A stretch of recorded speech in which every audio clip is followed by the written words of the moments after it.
ಯೋऽन्तಃ ಪ್ರವಿಶ್ಯ ಮಮ ವಾಚಮಿಮಾಂ ಪ್ರಸುಪ್ತಾಂ ಸಂಜೀವಯತ್ಯಖಿಲಶಕ್ತಿಧರಸ್ವಧಾಮ್ನಾ ಅನ್ಯಾಂಶ್ಚ ಹಸ್ತಚರಣಶ್ರವಣತ್ವಗಾದೀನ್ ಪ್ರಾಣಾನ್ನಮೋ ಭಗವತೆ ಪುರುಷಾಯ ತುಭ್ಯಂ ಯಸ್ಮಾತ್ ಬ್ರಹ್ಮೇಂದ್ರ ರುದ್ರಾದಿದೇವತಾನಾಂ ಶ್ರೇಯೋಪಿ ಚ ಮನಃಬುದ್ಧಿಃ ಸದಾ ತಸ್ಮೈ ಹರಯೇ ಗುರವೇ ನಮಃ. ಸರ್ವಮಂಗಲಮಾಂಗಲ್ಯೇ ಶಿವೆ ಸರ್ವಾರ್ಥಸಾಧಿಕೆ ಶರಣ್ಯೇ ತ್ರ್ಯಂಬಕೆ ದೇವಿ ನಾರಾಯಣಿ ನಮೋಸ್ತುತೇ. ಮನೋಜವಂ ಮಾರುತತುಲ್ಯವೇಗಂ ಜಿತೇಂದ್ರಿಯಂ ಬುದ್ಧಿಮತಾಂ ವರಿಷ್ಠಂ ವಾತಾತ್ಮಜಂ ವಾನರಯೂಥಮುಖ್ಯಂ ಶ್ರೀರಾಮದೂತಂ ಶಿರಸಾ ನಮಾಮಿ. ಬುದ್ಧಿರ್ಬಲಂ ಯಶೋಧೈರ್ಯಂ ನಿರ್ಭಯತ್ವಂ ಅರೋಗತಾ ಅಜಾಡ್ಯಂ ವಾಕ್ಪಟುತ್ವಂ ಚ ಹನುಮತ್ಸ್ಮರಣಾತ್ ಭವೇತ್. ಲಸತು ಶ್ರೀಮದಾನಂದತೀರ್ಥೇಂದುರ್ನೋ ಹೃದಂಬರೆ ಯದ್ವಚಶ್ಚಂದ್ರಿಕಾ ಸ್ವಾಂತಸಂತಾಪಂ ವಿನಿಕೃಂಸತಿ ಭವತಿ ಯದನುಭಾವಾದೇಡಮುಖೋಪಿ ವಾಗ್ಮೀ ಜಡಮತಿರಪಿ ಜಂತುಃ ಜಾಯತೆ ಪ್ರಾಜ್ಞಮೌಲಿಃ. ಸಕಲವದನಚೇತೋ ದೇವತಾ ಭಾರತೀ सा मम वचसि निधत्तां सन्निधिं मानते च. चित्रैस्त्वदैश्च गम्भीरैः वाक्यैर्मानेरखण्डितैः गुरुभावं व्यञ्जयन्ती भाति श्रीजयतीर्थवाक्. अर्थ्यकल्पितकल्पोऽयं प्रत्यर्थ्यगजकेसरी व्यासतीर्थगुरुभूयादस्मदिष्टा प्रसिद्धये. तपो विद्या विरक्त्यादिसद्गुणौघाकरानहं वादिराजगुरून् वन्दे हयग्रीवपदाश्रयान्. गुरुवादिध्वान्तरवये वैष्णवेन्दीवरेन्दवे श्रीराघवेन्द्रगुरवे नमोऽत्यन्तदयादवे.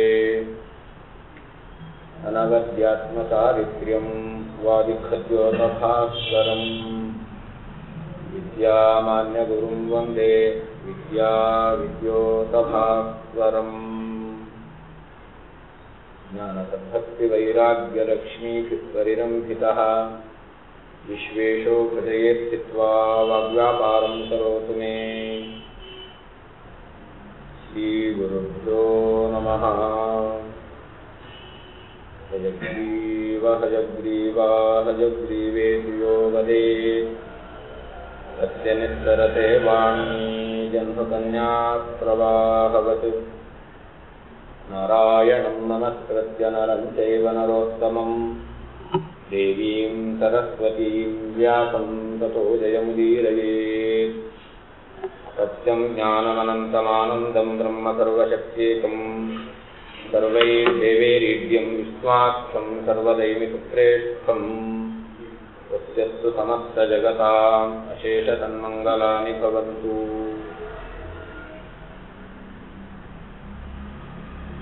ತೈತ್ರೇಯ ಉಪನಿಷತ್ತಿನ ಮನನವನ್ನು ಹಿಂದೆ ಮಾಡಿದ್ದೆವು. ಎಲ್ಲಿಗೆ ನಿಂತಿತ್ತು ಅಂತ ಹೇಳಿದವರಿಗೂ ಗೊತ್ತಿಲ್ಲ, ಕೇಳಿದವರಿಗೂ ಗೊತ್ತಿಲ್ಲ. ಆದರೂ ಅದನ್ನು ನೆನಪು ಮಾಡಿಕೊಳ್ಳೋಣ. ವೇದ ಪ್ರತಿಪಾದ್ಯನಾದ, ವೇದ ಆವಿಷ್ಕಾರ ಕಾರಣನಾದ ಪರಮಾತ್ಮನಲ್ಲಿ ಮೇಧಾ ಪ್ರಾರ್ಥನಾ ಅಂತ, ಜ್ಞಾನವನ್ನು ಕರುಣಿಸು ಅಂತ ಪರಮಾತ್ಮನಲ್ಲಿ ಪ್ರಾರ್ಥನೆ ಮಾಡುವಂತಹ ಮಂತ್ರದ ಚಿಂತನೆಯನ್ನು ಮಾಡಿದ್ದೆವು. ಕೊನೆಯಲ್ಲಿ ಆ ಮಂತ್ರ ಹೇಳುತ್ತೆ, ಯಥಾಪ ಪ್ರವತಾಯಂತಿ ಯಥಾ ಮಾತಃ ಅಹರ್ಜರಂ ಏವಂ ಮಾಂ ಬ್ರಹ್ಮಚಾರಿಣಃ ಧಾತಃ ಆಯಂತು ಸರ್ವತಃ ಸ್ವಾಹ ಪ್ರತಿವೇಶೋಸಿ ಪ್ರಮಾಭಾಹಿ ಪ್ರಮಾಪದ್ಯಸ್ವ.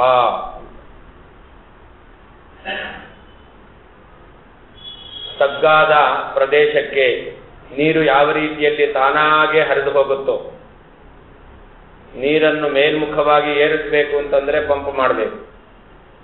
ಅದೇ ಪಂಪ್ ಮಾಡಿದ ನೀರು ಮೇಲ್ಗಡೆ ಓವರ್ ಹೆಡ್ ಟ್ಯಾಂಕರ್ ಅಲ್ಲಿ ಇರುತ್ತೆ. ಅದು ಟ್ಯಾಪಲ್ಲಿ ಬರಬೇಕು ಅಂತಂದ್ರೆ ಅದಕ್ಕೆ ಯಾರು ಮೋಟರ್ ಹಾಕಬೇಕಾಗಿಲ್ಲ. ಹಾಗಾದ್ರೆ ಮೇಲಿರುವ ನೀರು ಅದು ತಾನಾಗಿ ಕೆಳಗಿನ ಪ್ರದೇಶಕ್ಕೆ ಹೇಗೆ ಹರಿದು ಬರುತ್ತೋ ಹಾಗೆ ನಮ್ಮಿಂದ ಜ್ಞಾನವನ್ನು ಸಂಪಾದನೆ ಮಾಡಲಿಕ್ಕೋಸ್ಕರ ಜ್ಞಾನದಲ್ಲಿ ಆಸಕ್ತರಾಗಿರ್ತಕ್ಕಂತಹ ವಟುಗಳು, ವಿದ್ಯಾರ್ಥಿಗಳು ಆ ರೀತಿಯಲ್ಲಿ ಬರಲಿ ಎಂಬುದಾಗಿ ಪ್ರಾರ್ಥನೆಯನ್ನು ಮಾಡಬೇಕು ಅಂತ ಉಪನಿಷತ್ತು ಸಂದೇಶವನ್ನು ನೀಡಿದೆ. ನಾವು ಮಾತ್ರ ಜ್ಞಾನವನ್ನು ಪಡೆದು ಭಗವಂತನ ಸಾನ್ನಿಧ್ಯವನ್ನು ಸೇರೋದಲ್ಲ, ಜ್ಞಾನ ಪಿಪಾಸುಗಳಿಗೆ ಜ್ಞಾನದ ಆ ಅಮೃತವನ್ನು ಉಣಿಸಿ ನಮ್ಮ ಜೊತೆಯಲ್ಲಿ ಅವರನ್ನೂ ಕರ್ಕೊಂಡು ಹೋಗಬೇಕು. ಅಷ್ಟೇ ಅಲ್ಲ, ನಾವು ಅಧ್ಯಯನ ಮಾಡಿದ್ದು ಅದು ನಮಗೆ ಪ್ರಯೋಜನಕ್ಕೆ ಬರಬೇಕು, ಇನ್ನೊಬ್ಬರಿಗೂ ಪ್ರಯೋಜನಕ್ಕೆ ಬರಬೇಕು ಅಂತಾದರೆ ನಾವು ನಿರಂತರ ಪ್ರವಚನ ಅಧ್ಯಾಪನವನ್ನು ಮಾಡಬೇಕು ಅಂತ. ಪಾದಂ ಕಾಲಕ್ರಮೇಣ ಚ ಅಂತ ವಿದ್ಯೆ ಅಂತಕ್ಕಂಥದ್ದು ಅಧ್ಯಯನ ಮಾಡಿದಾಗ ಕಾಲು ಭಾಗ ಮಾತ್ರ ಅಧ್ಯಯನ ಮಾಡಿರ್ತೇವೆ. ನಮ್ಮ ಮಿತ್ರರ ಜೊತೆಯಲ್ಲಿ ಕುಳಿತುಕೊಂಡು ಚಿಂತನೆ ಮಾಡಿದರೆ ಅದು ಇನ್ನು ಕಾಲು ಭಾಗ ಅಂತ. ಹಾಗೆ ತನ್ನ ಪ್ರತಿಭೆಯಿಂದ ಕಾಲು ಭಾಗ ಅಂತ. ಇನ್ನು ಉಳಿದು ಕಾಲು ಭಾಗ ಅದನ್ನು ನಾವು ಪಡ್ಕೊಳ್ಳೋದು ಹೇಗೆ?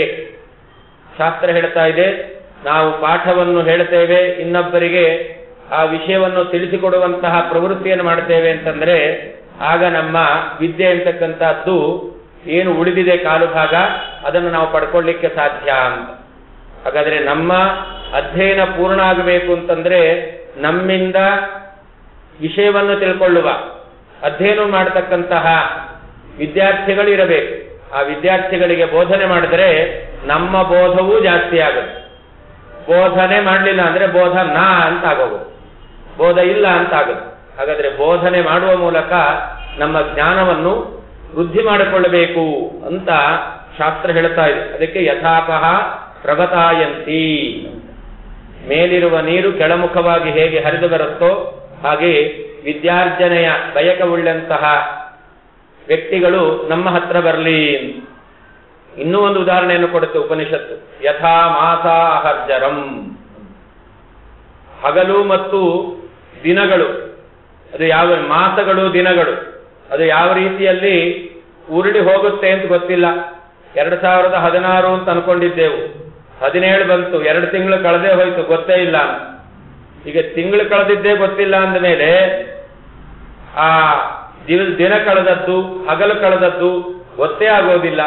ಹೀಗೆ ಯಾವ ರೀತಿಯಲ್ಲಿ ಅನಾಯಾಸವಾಗಿ ಆ ಮಾಸಗಳು ದಿನಗಳು ಉರುಳಿ ಹೋಗುತ್ತಾ ಇದ್ದಾವೋ ಹಾಗೆ ನಮ್ಮ ಹತ್ತಿರ ಆ ವಿದ್ಯಾರ್ಜನೆಗೋಸ್ಕರ ವಿದ್ಯಾರ್ಥಿಗಳು ಬರಲಿ ಎಂಬುದಾಗಿ ಪ್ರಾರ್ಥನೆ ಮಾಡಬೇಕಂತೆ. ಏವಂ ಮಾಂ ಬ್ರಹ್ಮಚಾರಿಣಃ ಧಾತಃ ಆಯಾಂತು ಸರ್ವತಃ, ಎಲ್ಲ ಕಡೆಯಿಂದ ವಿದ್ಯಾರ್ಜನೆಗೋಸ್ಕರ ವಿದ್ಯಾ ಅಪೇಕ್ಷೆ ಉಳ್ಳಂತವರು ಬರುವಂತಾಗಲಿ ಅಂತ ಹೇಳಿ, ಅಷ್ಟೇ ಅಲ್ಲ ಇನ್ನೊಂದು ಹೇಳ್ತಾರೆ, ನನ್ನಲ್ಲಿ ವಿದ್ಯೆಯನ್ನು ಉಪದೇಶ ಮಾಡುವಂತಹ ಸಾಮರ್ಥ್ಯ ಇದೆಯೇನು?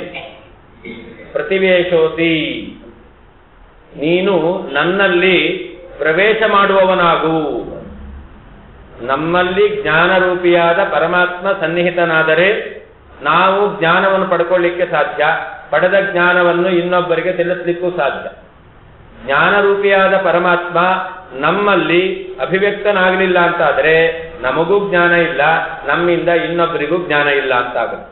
ಹಾಗಾದ್ರೆ ನಾವು ವಿದ್ಯೆಯನ್ನು ಪಡ್ಕೊಳ್ಬೇಕು, ನಮ್ಮಿಂದ ಇನ್ನೊಬ್ಬರಿಗೆ ವಿದ್ಯಾ ದಾನ ಆಗಬೇಕು ಅಂತಾದರೆ ಪ್ರತಿವೇಶೋತಿ ಅಂತ ಪರಮಾತ್ಮ ನಮ್ಮಲ್ಲಿ ಸನ್ನಿಹಿತನಾಗಬೇಕು, ಸನ್ನಿಹಿತವಾಗಿ ನಮಗೆ ಜ್ಞಾನವನ್ನು ಕೊಡಬೇಕು ಅಂತ ಅದನ್ನು ಹೇಳ್ತಾರೆ. ಪ್ರಮಾಭಾಹಿ ಪ್ರಭಾಹಿ, ಪರಮಾತ್ಮ ಜ್ಞಾನವನ್ನು ಕೊಟ್ಟ, ಆದರೆ ಆ ಪ್ರತಿಭೆ ಬೇಕು. ಜ್ಞಾನವನ್ನು ಇನ್ನೊಬ್ಬರಿಗೆ ತಿಳಿಸಿಕೊಡ್ತಕ್ಕಂತಹ ಆ ಪ್ರತಿಭೆ ಎಂತಕ್ಕಂಥದ್ದು ನಮ್ಮಲ್ಲಿ ಇರಬೇಕು. ಪರಮಾತ್ಮ ಜ್ಞಾನವನ್ನು ಕೊಡಬೇಕು, ನಾವು ತಿಳಿದಿರುವಂತಹ ವಿಷಯಗಳನ್ನು ಇನ್ನೊಬ್ಬರಿಗೆ ತಿಳಿಸುವಂತಹ ಆ ಶಕ್ತಿಯನ್ನು ದೇವರು ಕೊಡಬೇಕು. ಹೀಗೆ ಜ್ಞಾನ ರೂಪಿಯಾಗಿ ನೀನು ನನ್ನಲ್ಲಿ ಸನ್ನಿಹಿತನಾಗು, ಪ್ರತಿಭಾ ರೂಪದಲ್ಲಿ ನೀನು ಸನ್ನಿಹಿತನಾಗು ಅಂತ. ಹಾಗೆ ಪ್ರಮಾಪದ್ಯತ್ವ, ನನ್ನಲ್ಲಿ ಸದಾ ಸನ್ನಿಹಿತನಾಗಿರು ಎಂಬುದಾಗಿ ಪರಮಾತ್ಮನನ್ನು ಪ್ರಾರ್ಥನೆ ಮಾಡತಕ್ಕಂತಹ ಮಂತ್ರಗಳನ್ನು ಅನುಸಂಧಾನ ಮಾಡಿದ್ದೆವು. ಬಹಳ ಸುಂದರವಾದಂತಹ ಚಿಂತನೆ ಇದು. ಮನುಷ್ಯನಿಗೆ ಅಹಂಕಾರ ಇರಬಾರದು. ಅಹಂಕಾರ ಇದ್ದರೆ ಇದ್ದ ಜ್ಞಾನ ಎಲ್ಲ ನಾಶವಾಗಿ ಹೋಗುತ್ತೆ. ಆ ಜ್ಞಾನ ಉಳಿಯೋದಿಲ್ಲ. ನಿರ್ಮಮಃ ನಿರಹಂಕಾರ ಅಂತ ಕೃಷ್ಣ ಪರಮಾತ್ಮ ಹೇಳಿದ್ರು. ಮಮಕಾರವನ್ನು ಬಿಡಬೇಕು, ಅಹಂಕಾರವನ್ನು ಬಿಡಬೇಕು. ಯಾವಾಗ ನಾವು ನಮ್ಮಿಂದ ನಡೆಯುವಂತಹ ವ್ಯಾಪಾರಗಳು ನಮ್ಮಲ್ಲಿ ಸನ್ನಿಹಿತನಾದಂತಹ ಪರಮಾತ್ಮನ ನಿಯಮನದಿಂದ ನಡೀತಾ ಇದೆ ಎಂಬುದಾಗಿ ಅನುಸಂಧಾನ ಮಾಡ್ತೇವೋ ಆಗ ಅಹಂಕಾರ ಎಂತಕ್ಕಂಥದ್ದು ಅದು ತಾನಾಗಿ ನಾಶವಾಗಲಿಕ್ಕೆ ಸಾಧ್ಯ ಇದೆ. ನಮ್ಮೊಳಗೆ ಪರಮಾತ್ಮ ಸನ್ನಿಹಿತನಾಗಿದ್ದುಕೊಂಡು ವ್ಯಾಪಾರವನ್ನು ಮಾಡ್ತಾ ಇದ್ದಾನೆ ಅನ್ನೋದನ್ನು ಅನುಸಂಧಾನ ಮಾಡಲಿಲ್ಲ ಅಂತಾದ್ರೆ ಅಹಂಕಾರ ಎಂತಕ್ಕಂಥದ್ದು ಇನ್ನೂ ಜಾಸ್ತಿ ಬೆಳೀತಾ ಇರುತ್ತೆ. ಆ ಅಹಂಕಾರ ಬೆಳೆದ್ರೆ ಬಂದ ಜ್ಞಾನ ಎಲ್ಲವೂ ನಾಶವಾಗಿ ಹೋಗುತ್ತೆ ಅಂತ ಅಹಂಕಾರ ಇರಬಾರದು.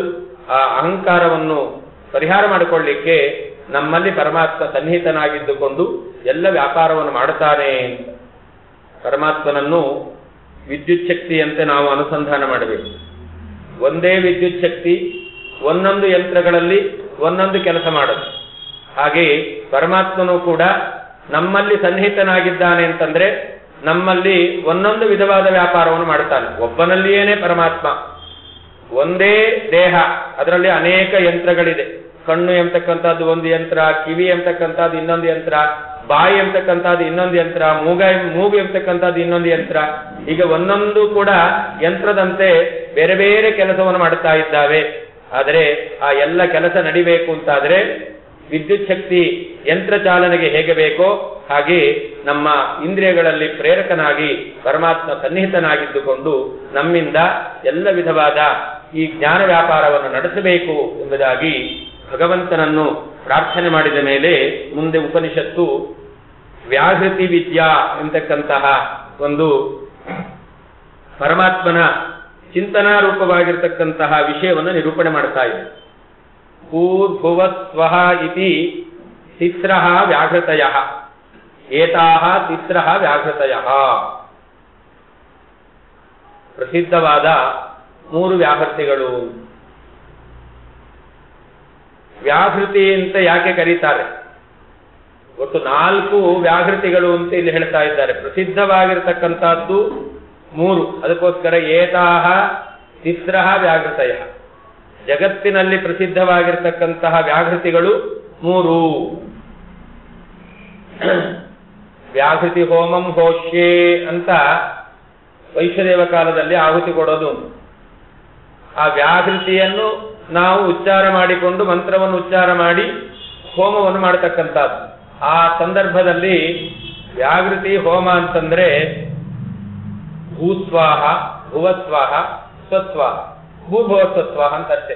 ಈ ರೀತಿಯಲ್ಲಿ ನಮಗೆ ಗೊತ್ತಿರುವಂತಹ ವ್ಯಾಘೃತಿ ಅಂತಂದ್ರೆ ಅದು 3 ಮಾತ್ರ. ನಮಗೆ ಮಾತ್ರ ಅಲ್ಲ, ಇಡೀ ಜಗತ್ತಿನಲ್ಲಿ ವ್ಯಾಘೃತಿ ಎಷ್ಟು ಅಂತಂದ್ರೆ 3 ಅಂತ ಹೇಳ್ತಾರೆ. ಅದನ್ನು ಉಪನಿಷತ್ತು ಹೇಳುತ್ತೆ, ಏತಾಹ ತಿಸ್ರಃ ವ್ಯಾಘೃತಯಃ. ಆದರೆ ಇನ್ನೊಂದು 4ನೆಯ ವ್ಯಾಘೃತಿ ಇದೆ ಎಂಬುದಾಗಿ ಜೀವೋತ್ತಮರಾಗಿರ್ತಕ್ಕಂತಹ ಬ್ರಹ್ಮದೇವರು ತಿಳಿದಿದ್ದಾರೆ.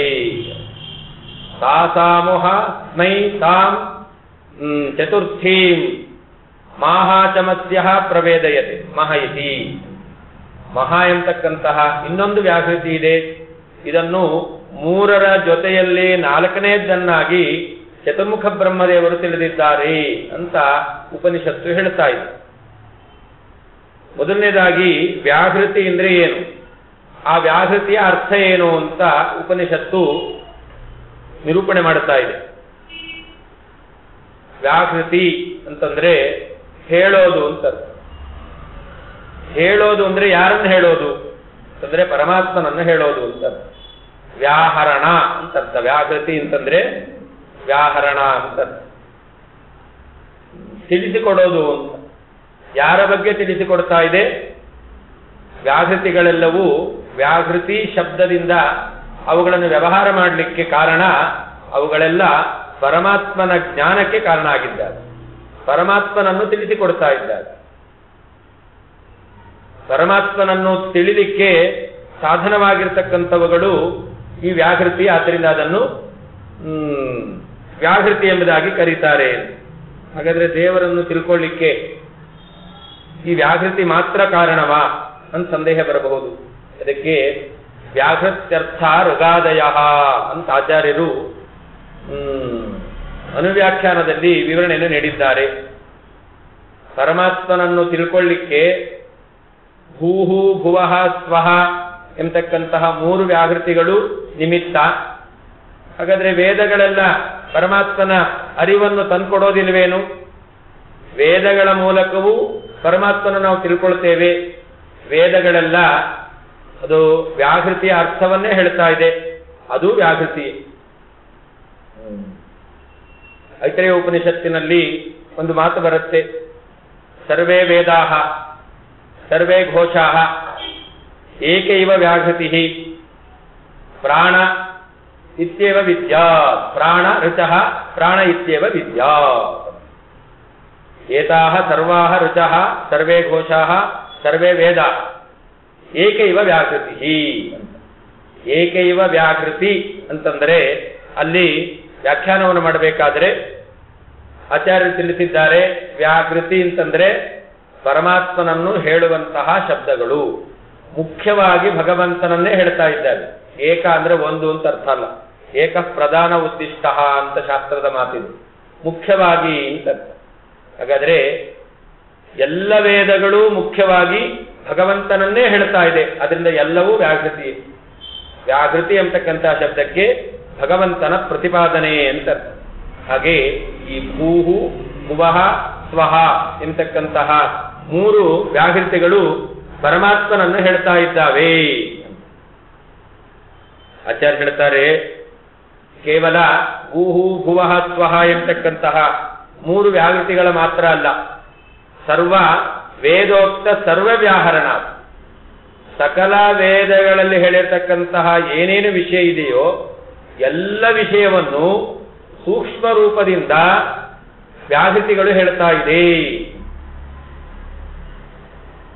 ಇನ್ನು ಇದನ್ನು ಸಂಕ್ಷೇಪ ಮಾಡಲಿಕ್ಕೆ ಬರುತ್ತೆ ಅಂತ ಹೇಳ್ತಾರೆ.